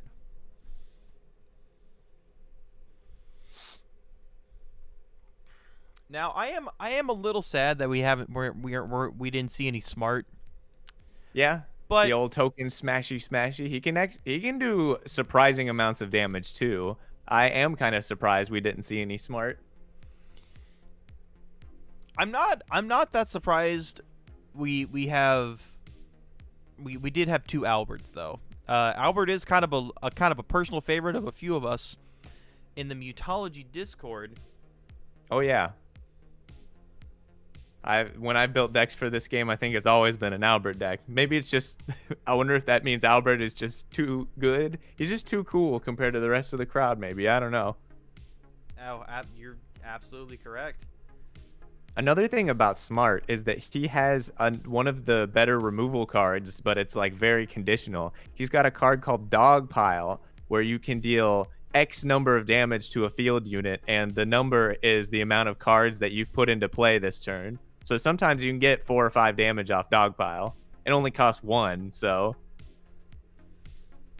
Also, if you're interested in playing and learning about Mutology, feel free to join the Discord below. Is that link in the description? That link better be in the description. If it's not in the description, I definitely can grab it for us. There's a link to the website, and on the website there is a link to the Discord, as well as any of the other socials. You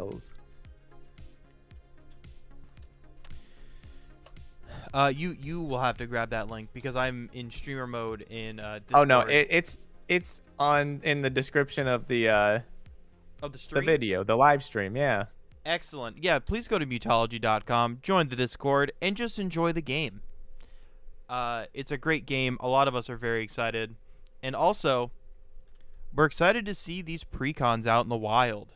Demo decks are being sent out to people, and I'm very excited to see these in my hands. I just can't wait to show it off. Physical cards in your hands? I know, absolutely bananas.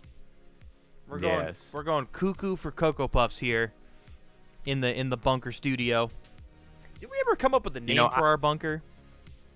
No, it's the bunker of hard work, because it was a lot of hard work to dig it out. And all these players doing some hard work playing Mutology and deck building and slapping them around. I don't know. Oh, listen. You're only spitting facts, my good man. My finely calcium filled friend. Yes. We did get confirmation that we are wrapping up round 2 very soon. They are Timix and Zvi are nearing the end of their game. So after their game is done, we are going to be taking a small break, and then we will be going to the final round. Just to reiterate again, thank you everyone for joining us today. Indeed. It's been an honor letting the two of us being able to yap about a game that we both enjoy very much. Oh, I guess there is a smart. I guess Isabel's playing No the way. smart recon. Yeah. So we're fully covered on everyone then. That's exciting. Yeah, I'm not sure. Is Modern Man in the running? I don't think there's anybody playing Modern Man. Unfortunately, I don't think Modern Man was legal for the tournament. Yeah. Right. I don't think he was either. You're right. Volkova, Iwata. We had an Iwata, right? Yeah, we had Iwata. We had an Iwata.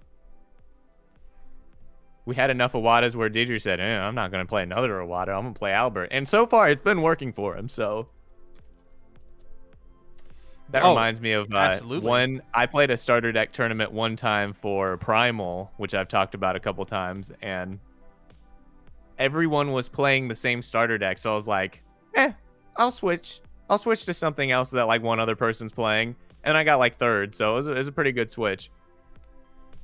I mean, listen, going against the grain definitely helps in card games. If you don't know how to play that matchup very well, at least an 80% chance to win, you know what I'm saying? Oh yeah, get them on the off chance they don't know what's going on. Deoxy, get out of here. How many times we got to tell you?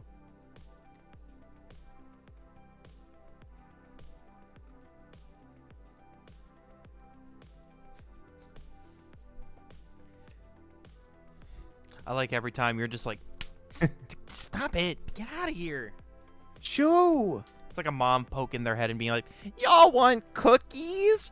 Mom! Chocolate chip? Yes, yes, dear. Sounds pretty good. Not gonna lie, I'm getting pretty hungry. I absolutely, me too. Hungry for cards. I just go in the other room and start eating cards. You know, I'm very excited for more of my dead card game stuff to arrive in the mail. Or I guess I don't know how you would describe it. How would you describe battle toys? Like toys that are meant to battle each other? I don't know. Battle toy games was a BTG. All right, so how many acronyms are we up to now? We got TCG, CCG, ECG, LCG. Don't forget that one. XCG. XCG, that's so true. How could I forget? It's like ECG, but for cool people. We have second CCG. We got Constructible card game. Oh. Can't forget that. CCG2 Electric Boogaloo. We got ECG for some people say like electronic card game for digital games. We got DCG for digital card game. And now we have TBG. Toy battle games.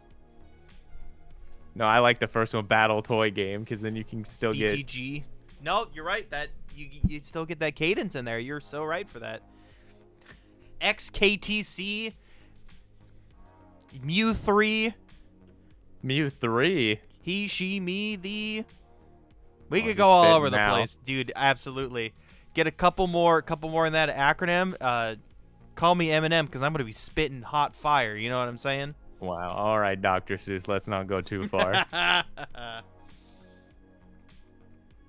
Listen, I know we're both connoisseurs of card games. It's hard not to get excited about what's been developing in the scene. You know? Oh yeah. Every time I think that's like, oh yeah, the indie card game thing, I think it's done now. There's not going to be any more. And then like a pile of games fall on my lap and I'm like, oh my gosh, it keeps going. It really does. And then I just start eating all the cards. I mean, there's definitely some standout ones. So the scene is definitely still innovating, which is very exciting. Yeah, there's definitely some cool games that are about to come out or coming out right now. So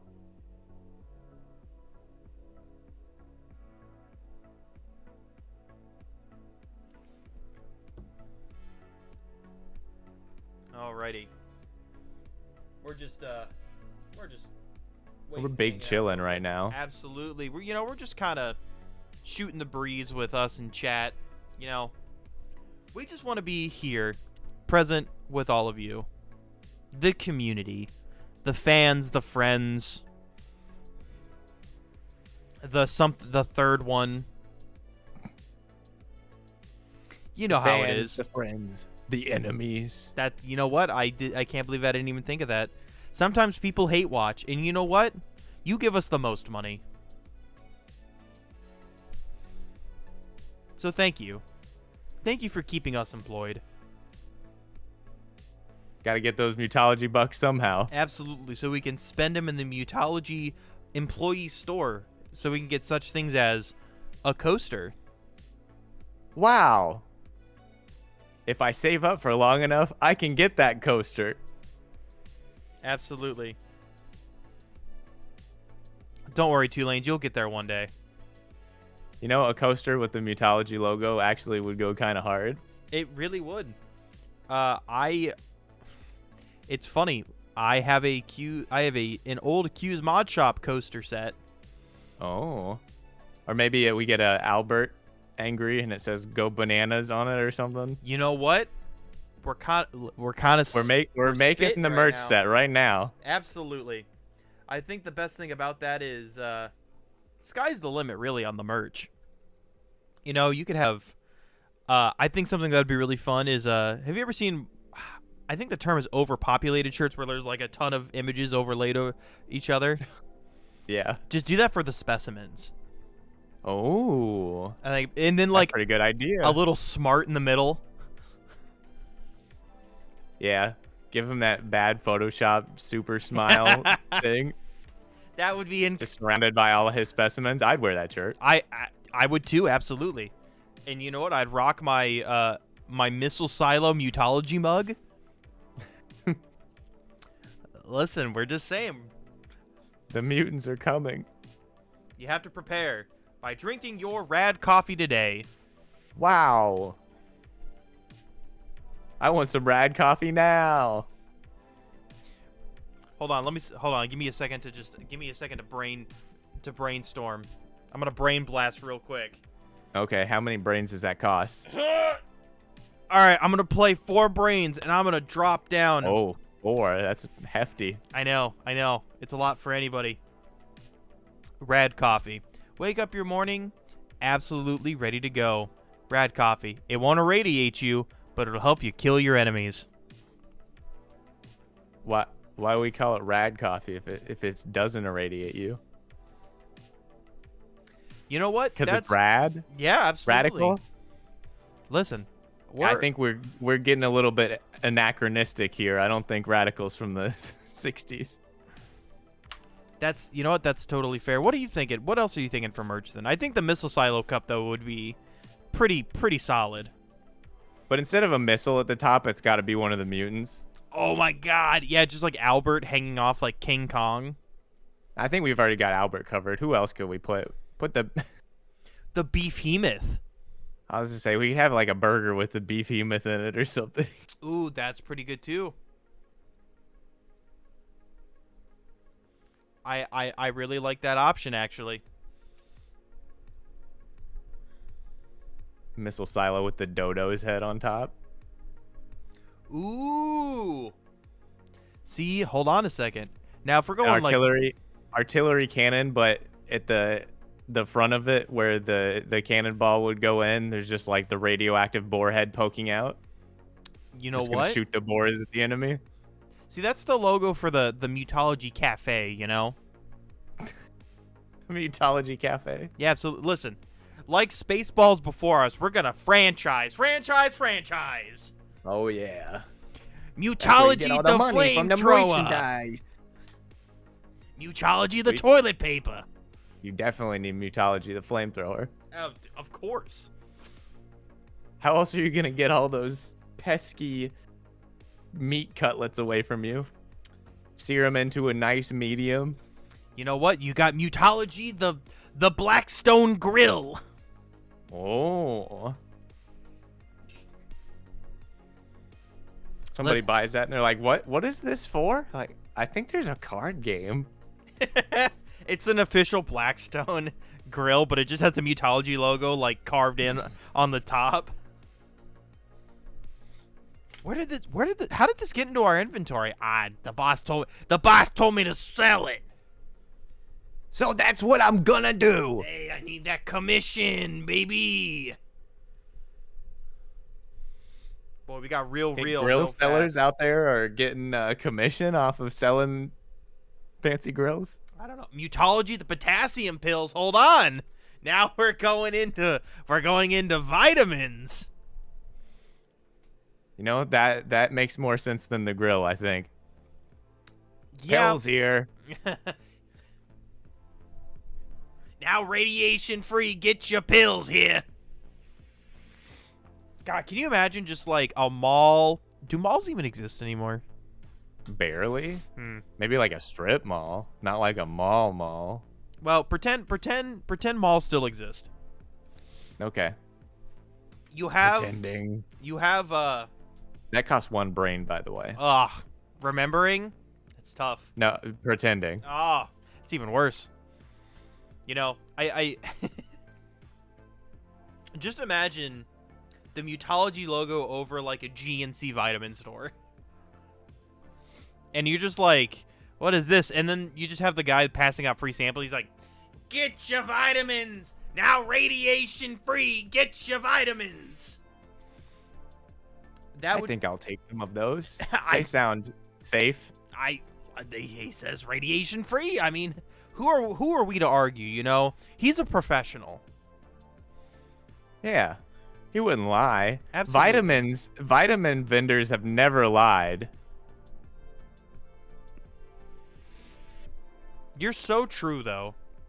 No one has ever lied about selling things, ever. Well, getting a little broad there, but yeah. What do you mean now radiation free? Yeah, you know what? That's actually such a valid question. Was it not before? You were the one doing the bit. Yeah, but now I'm not questioning it. I'm not their legal team, you know? Oh, yeah, you're just the sales. I'm good at sales, but listen, I don't got a degree in it. A degree in sales? Is that just business? I was thinking radiology, but I guess sales. Hold on. I think the narrative has gone really off track here, you know?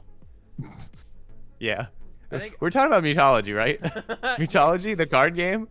Real cards coming soon? Absolutely. Winner of this tournament getting a deck? That's the best part, you know? This is a long 3 minutes for that final round. It really is. That lizard and that axolotl are just tussling. Yeah, let's see if we can get a report from our on-the-ground reporter.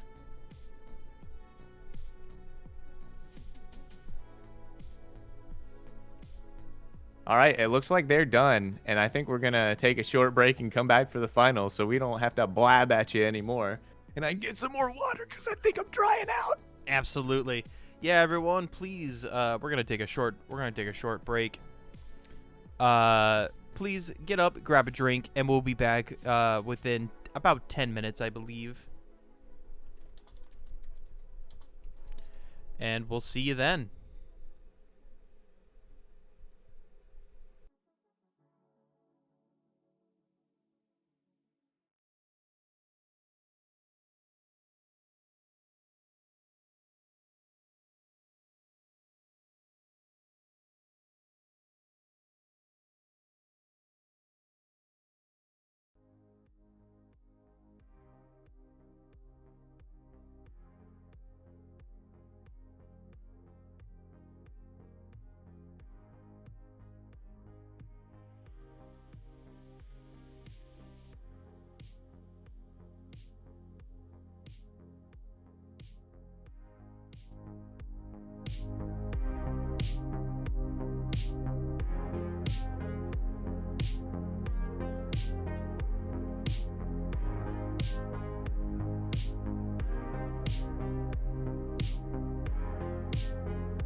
Indeed, the final round, Albert versus Volkova, Fish versus Fish, Doombloom versus King Zogira. We're gonna be in for an exciting time. I sure hope so.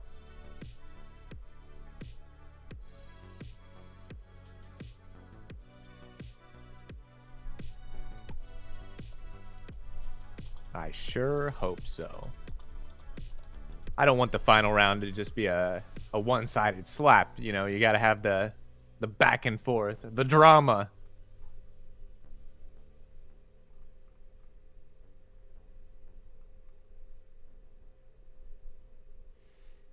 Alrighty, we're just getting everything set up now.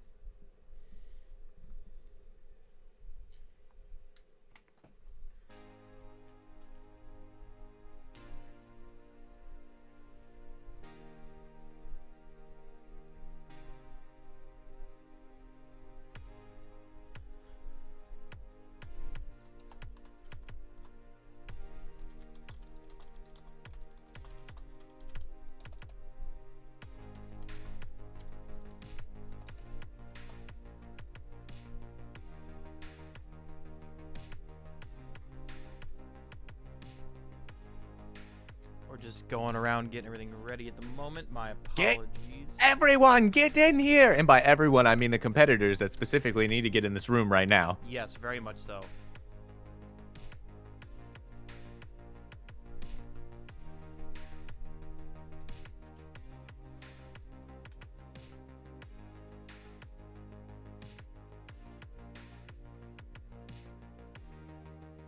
Get in here.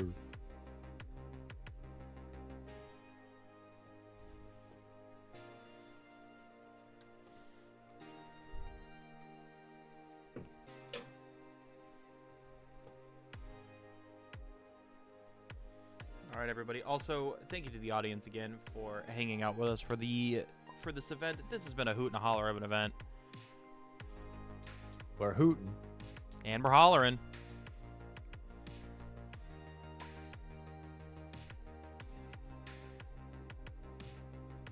Darn, I was trying to come up with something that rhymed with that, but that made sense. Don't worry, I got you. Let's get ballerin'. Nope. You know, you're trying your best, and that's I admire that.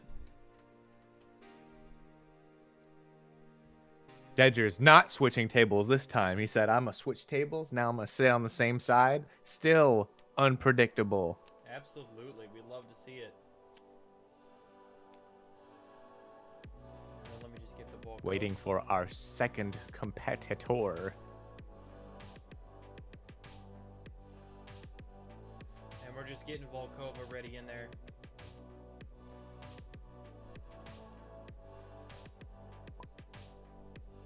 Oh, there he is.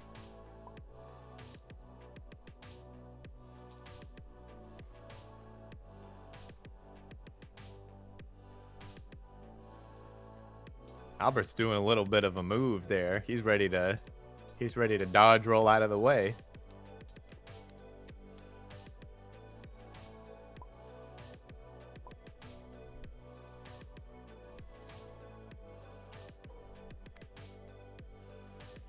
There's the Volkova. I know, this is going to be a very interesting final match of the day.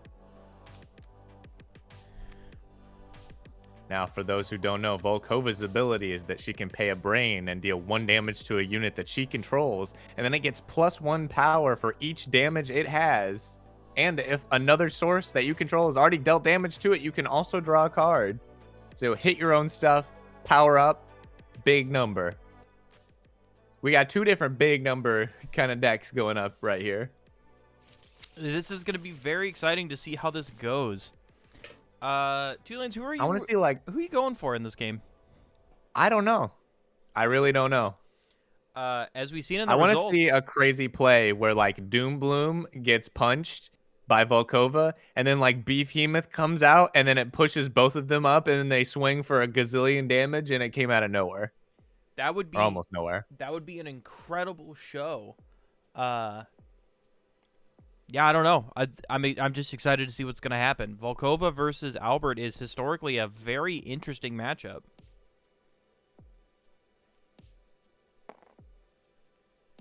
Well, looks like Albert gets to go first.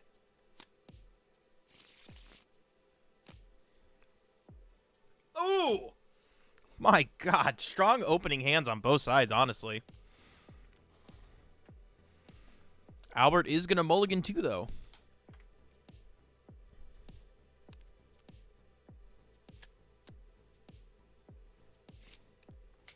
Looks like Volkova is going to mulligan 1.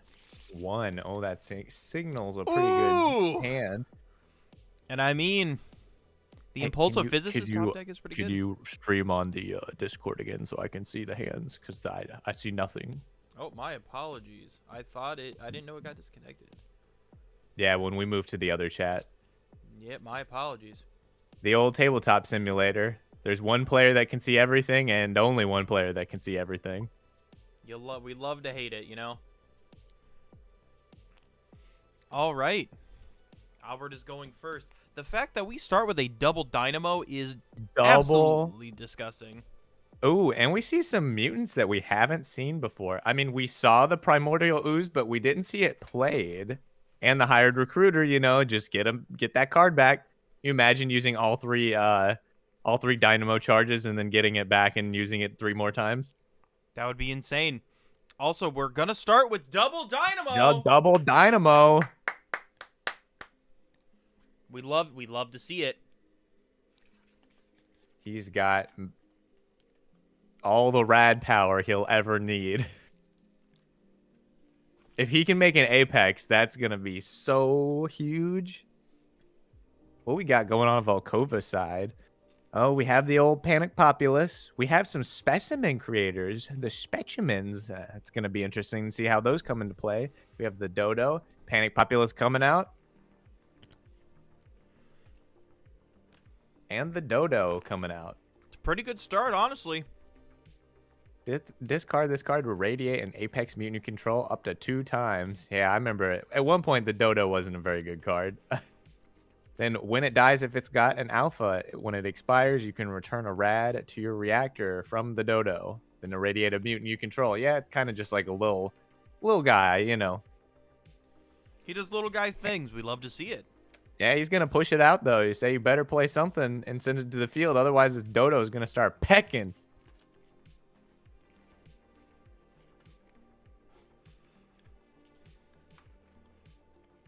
Albert is kind of pondering at the moment. He does have some pretty interesting plays he can do.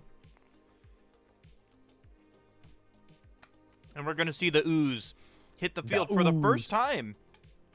Ooh, this is an Apex too. I didn't even know that. Oh my gosh, this is about to be the biggest ooze in the history of oozes.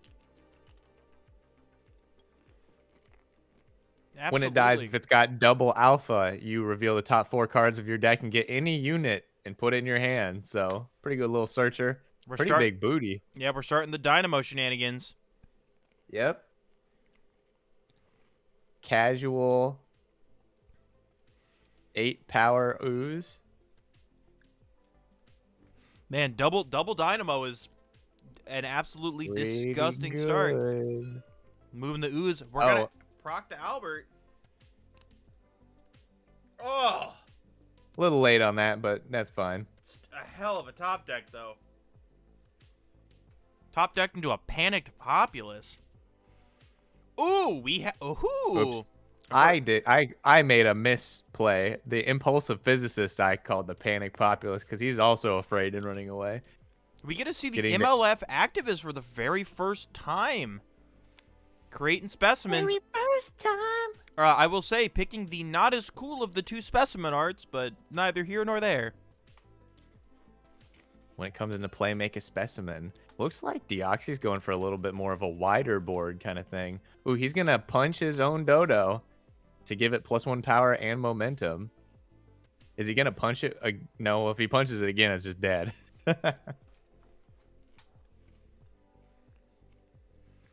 I'm not sure. It's definitely going to be an interesting field. Oh, all right. Oh, no attacks. Just going to move up the specimen and the activist. Let's see what Deegers gets on the draw. I can't decide if it's Dedgers or Deegers. I just keep going back and forth. Oh, Zogira. we got the hatchling.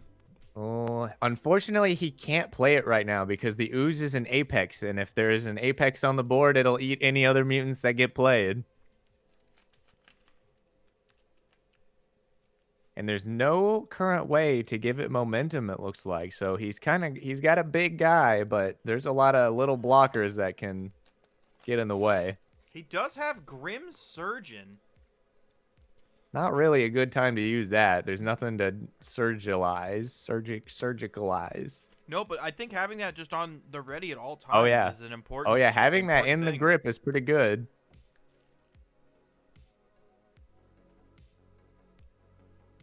What do those lobe trotters do? We haven't seen that one this tournament.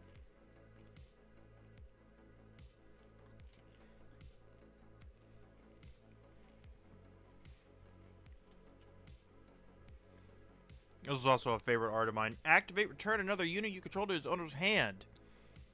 This mutant has Pursuer until the end of the turn, so it gets to choose its own blocker. All right, looks like plays are actually happening now. Two Panic Populace coming out. That's plus 6 damage on that Primordial Ooze. Deidre's just going for blood. They got to be in the field, though, so in the lab, they're panicking over nothing.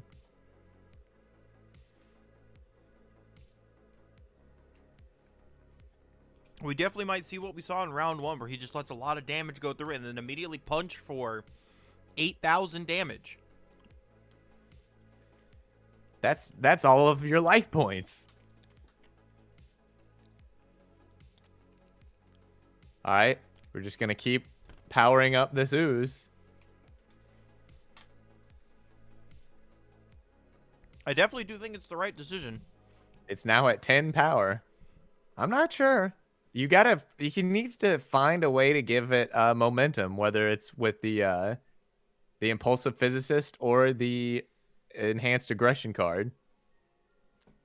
Oh, he's going to discard the Zogira because he's got an Apex Mutant to deal 2 damage, and he's going to get rid of that specimen. That's a pretty smart move because now if the Primordial Ooze attacks and the Dodo blocks it, he can't give the Dodo's rad to the token, to the specimen.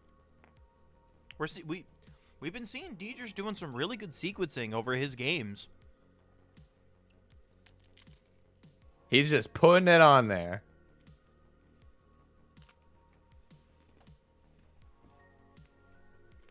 Oh, he's not even gonna attack. He's gonna say, I don't care about this. He's definitely trying to dig for that those momentum cards. Trying to get that momentum.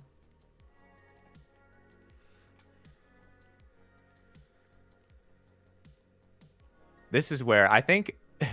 oh, never mind. I'll come back to that later if I remember. We got the Tangle. It innately has Pursuer, so it can choose whatever it blocks. It kind of can just target down anything in the field to hit.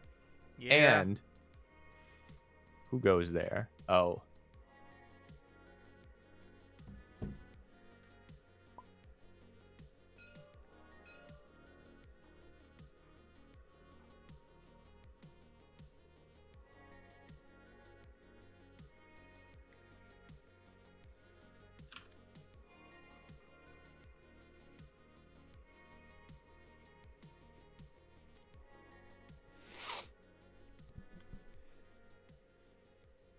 Now, I will say something interesting that he could do at this point is, because he does have the hired retriever, he could get the hatchling back. He could, and then just discard it again. That'd be something. And then, you know. All right, Impulsive Physicist, punch in the Tangle. Oh, and then Volkova to punch the Tangle again.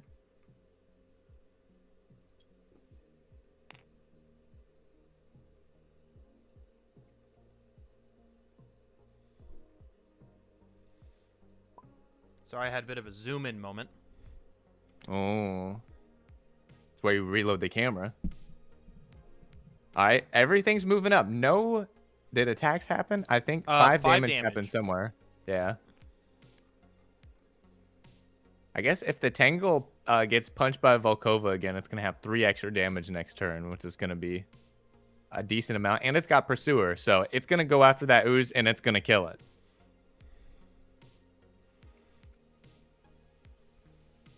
He What drew can Beatrice another do? Dynamo.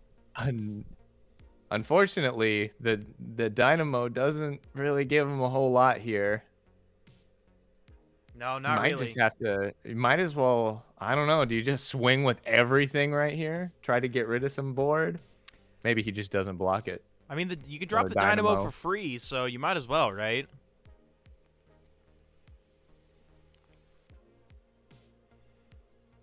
He's thinking. Oh, he's activating the ooze effect. There's no ooze effect. Nope, to activate. he's going for damage.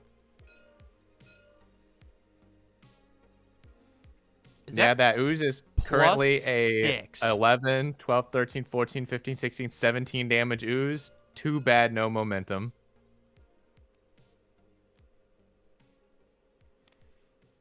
I mean, honestly, the field clear, though, is going to be huge.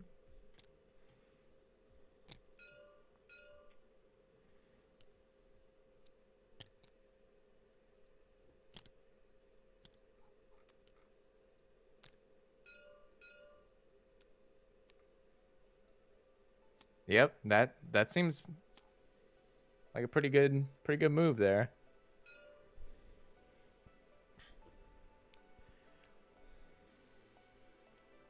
Oh, he's just gonna Albert. Oh my gosh. That. I didn't even think about that. Well, Oh my god. finally in the finals, the Albert comes down. Hold on. Plus 3 Dynamos. Yeah. Oh, it's about to be a 13 power Albert next turn.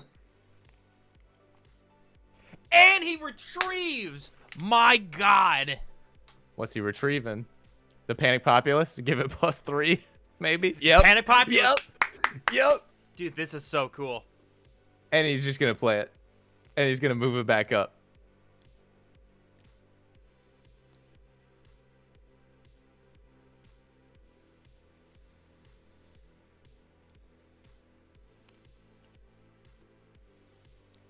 Yep, there we go. We're starting to pop Dynamos.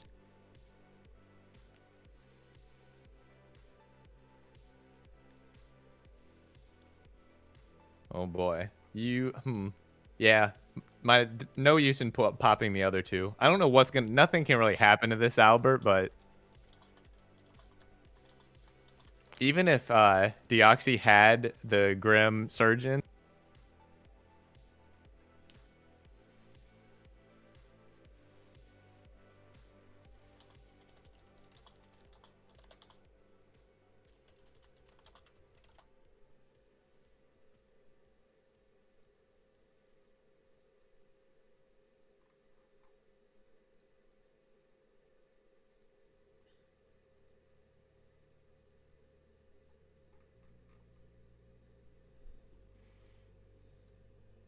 Excuse us, folks. We got a technical difficulty going on at the moment. So just give us one moment.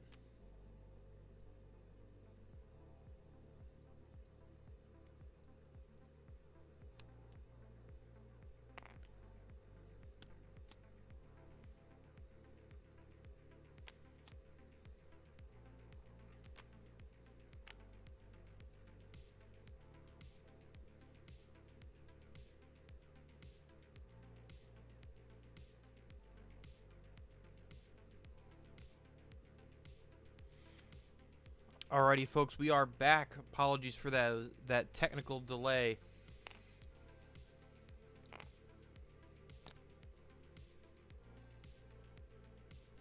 yes. Well, Deoxy is definitely playing a lot of stuff here. He played his Glowing Guppy. He played 2 Specimens. Played another Tangle, and he's moving everything out. He's gonna have to somehow contest this giant Albert. Yeah, it's gonna be crazy what's about to happen.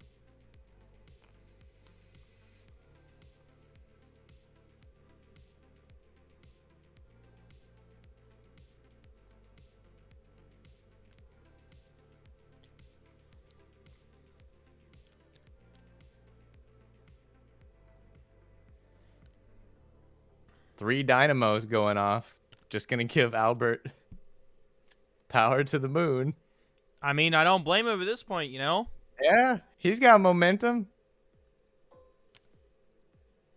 I think at this point, if I'm being honest, I don't know if Deoxy can really do much against the fact that Yeah. Albert's on board now. Uh-huh. Momentum is huge. Albert's a 15-10. Yep. Plus Panic Populace, so boosted up to an 18. 18. 2 swings and you're done.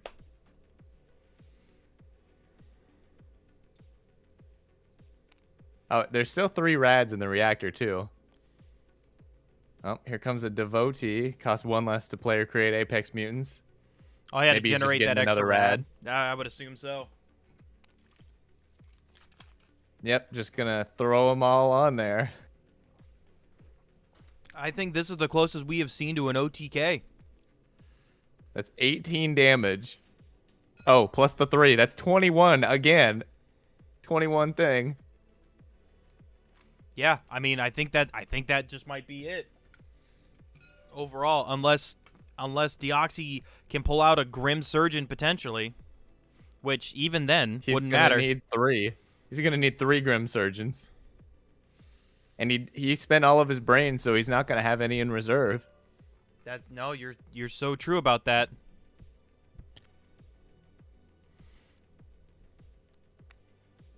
And then he's gonna block the Tangle with, or block Albert with the Tangle. Albert takes 2 damage. Yeah, Deoxy next takes turn, 21. 17. It's a lot to his face. Yeah, next turn. I mean, if Deoxy can't figure out a way to kill that Albert, it's just over. It's all ogre. It is all ogre.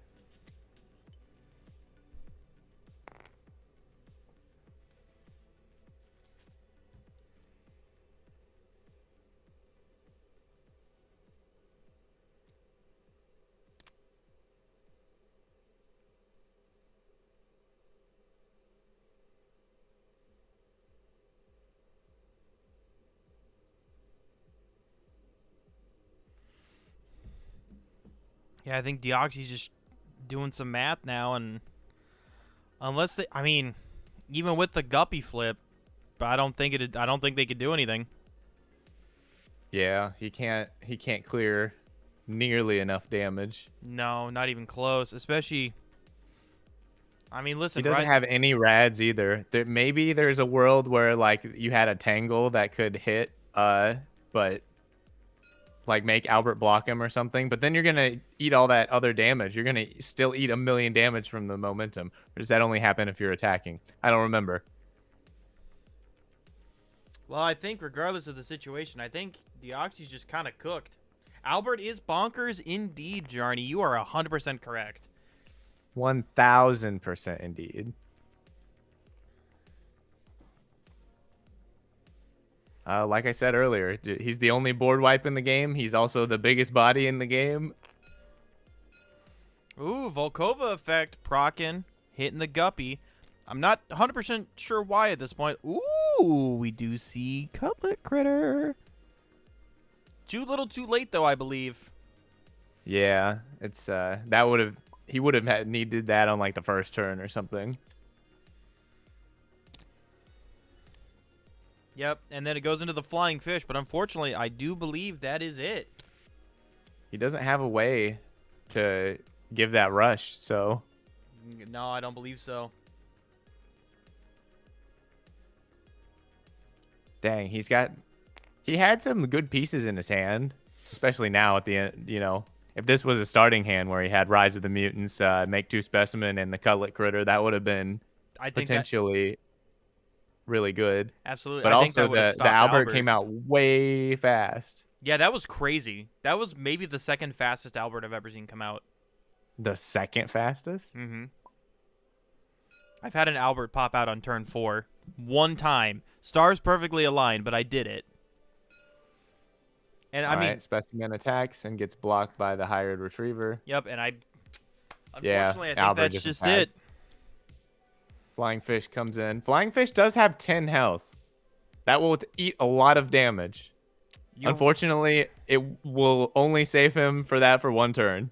Save him, because then the flying fish will be dead. Well, I mean, you know, something to think about too. The surgeon is in hand. So if you can kill the physicist somehow.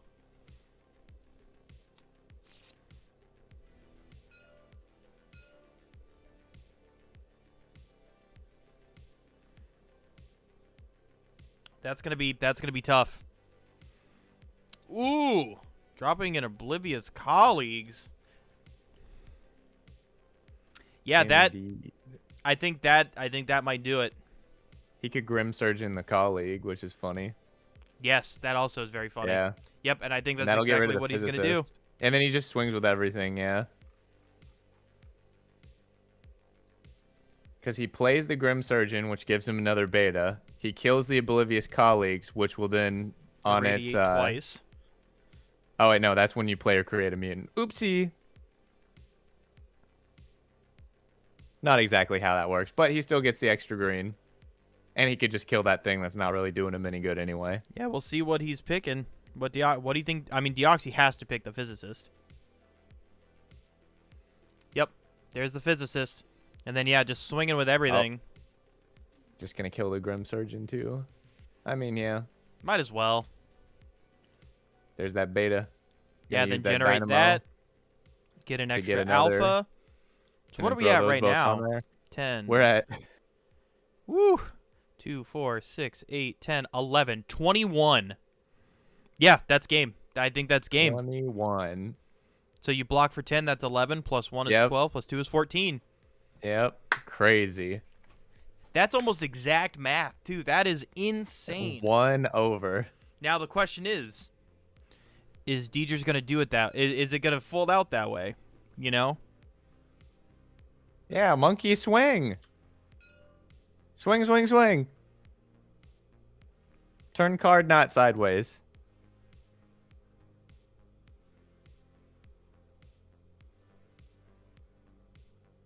Thinking real hard.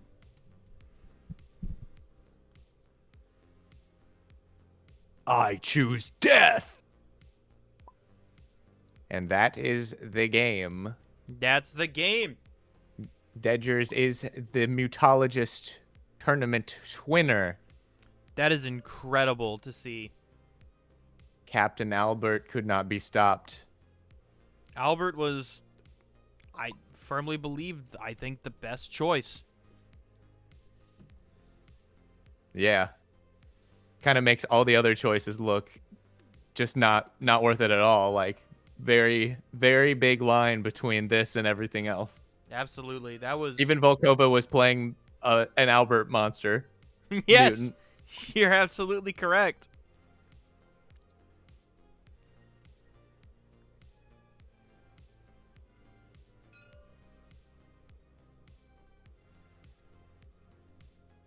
Insane.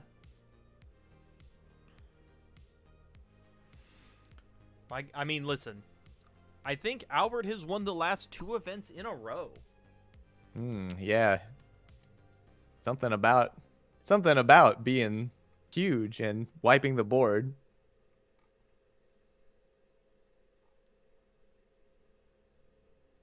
That might, I mean, that was an incredible show. We basically had the equivalent of like main phase 2 Albert this game too. He didn't even come out swinging. Yeah. He doesn't even really need to. He doesn't have anything to fear. Oh, actually, hold on. We have a germ request for the VC. Something's going down.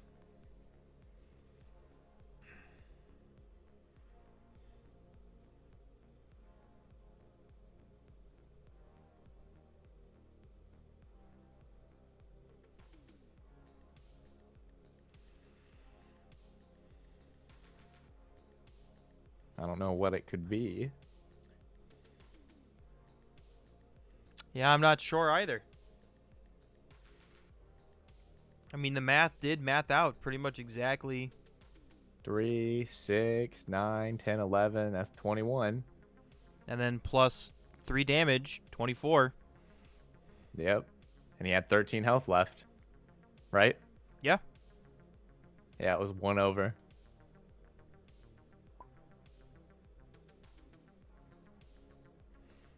Yeah, that is I mean, that is it. So I'm curious about what the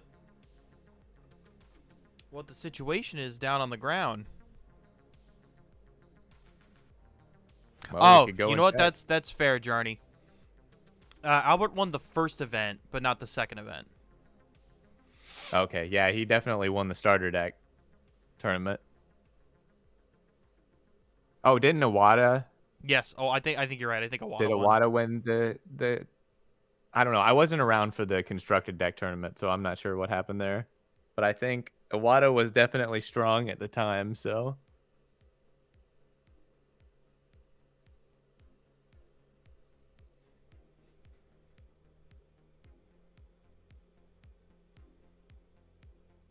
Deoxy said, "Is it just me or is Albert OP?"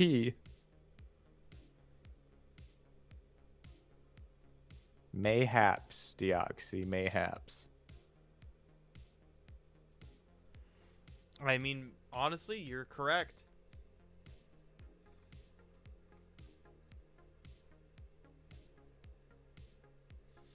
I mean, Albert is a fan favorite.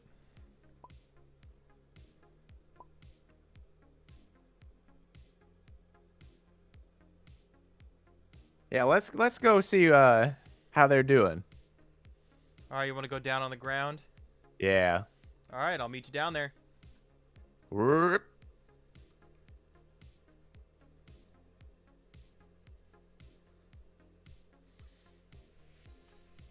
I played enough, and I think this is like the perfect timing to like kind of wrap up. So, Well, We're how's here it to wrap going? up. Yeah, absolutely. The two bunker boys have come down to talk a little bit, if that's okay with everybody. Well, I guess we have to be coming up, right? We're in the bunker, Yeah, no, you're Hey. absolutely right. unless we're going lower. Oh no. Sub levels. Bunker. So, I mean, Deegers, congratulations. I mean, probably one of the best sweeps I've seen for especially Albert. My God. How you feeling? I won 3 matches with 3 different mutants. I'd call that a win. That is you're so That's right true. for that. Also, I'm very glad we were able to see the full flip at the last game. We were It was able the to first like actual deck yes. because Jarny's was an Albert matchup mirror, so it didn't really count. And then there's a precon before that, so this was the first actual like different deck to go against.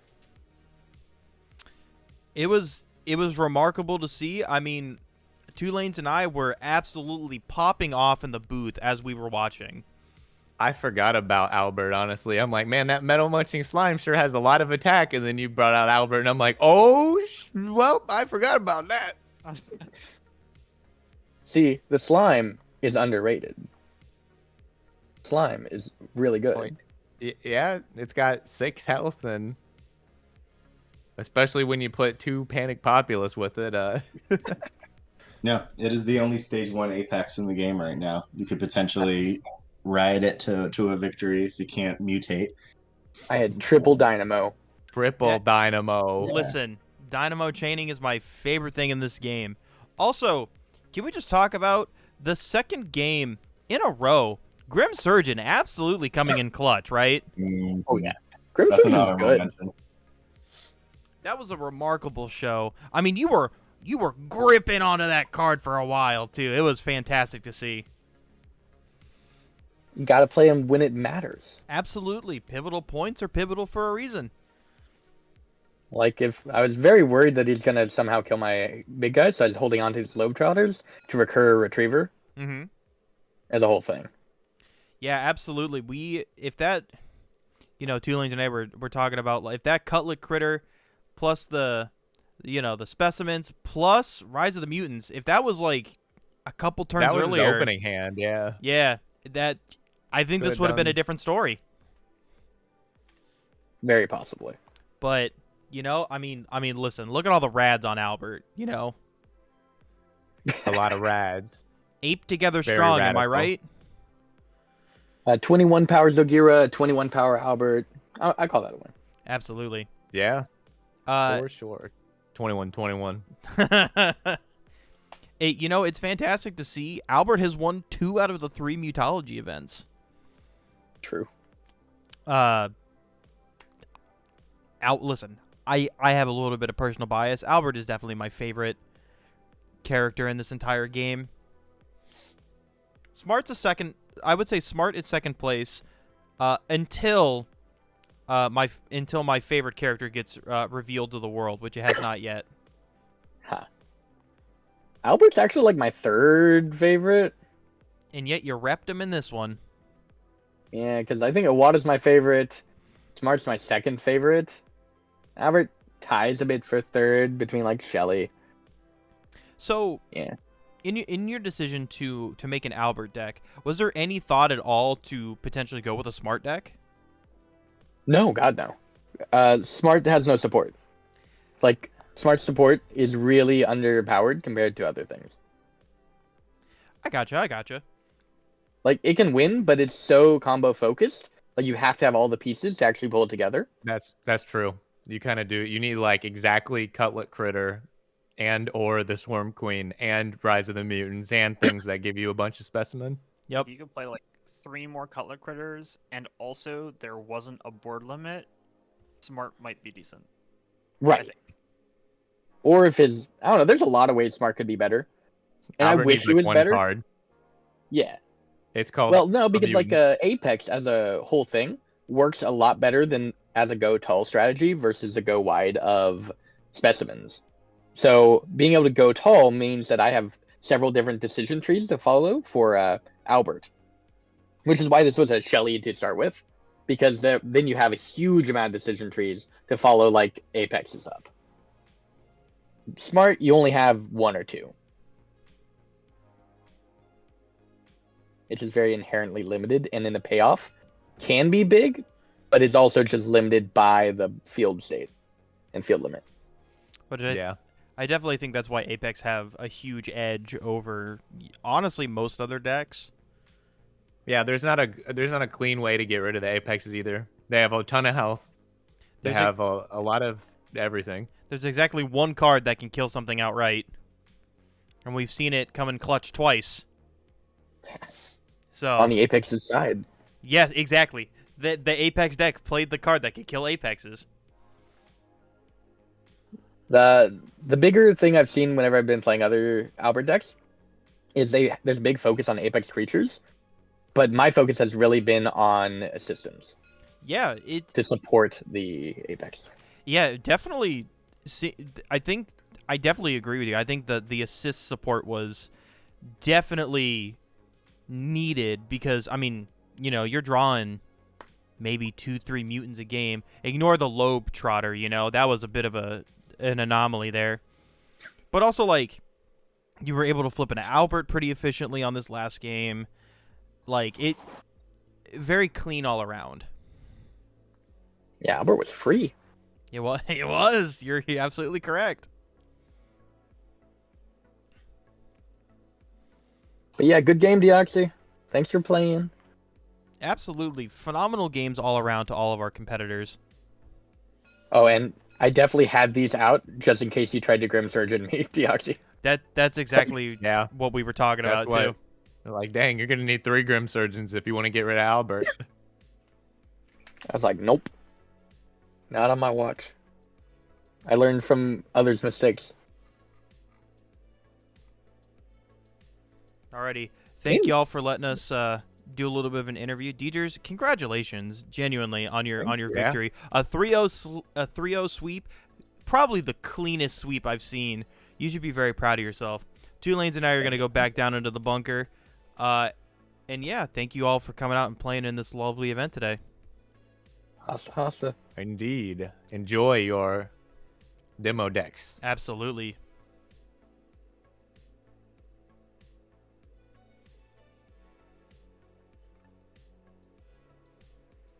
And with that, I think that about wraps up the tournament for Mutology. It absolutely does.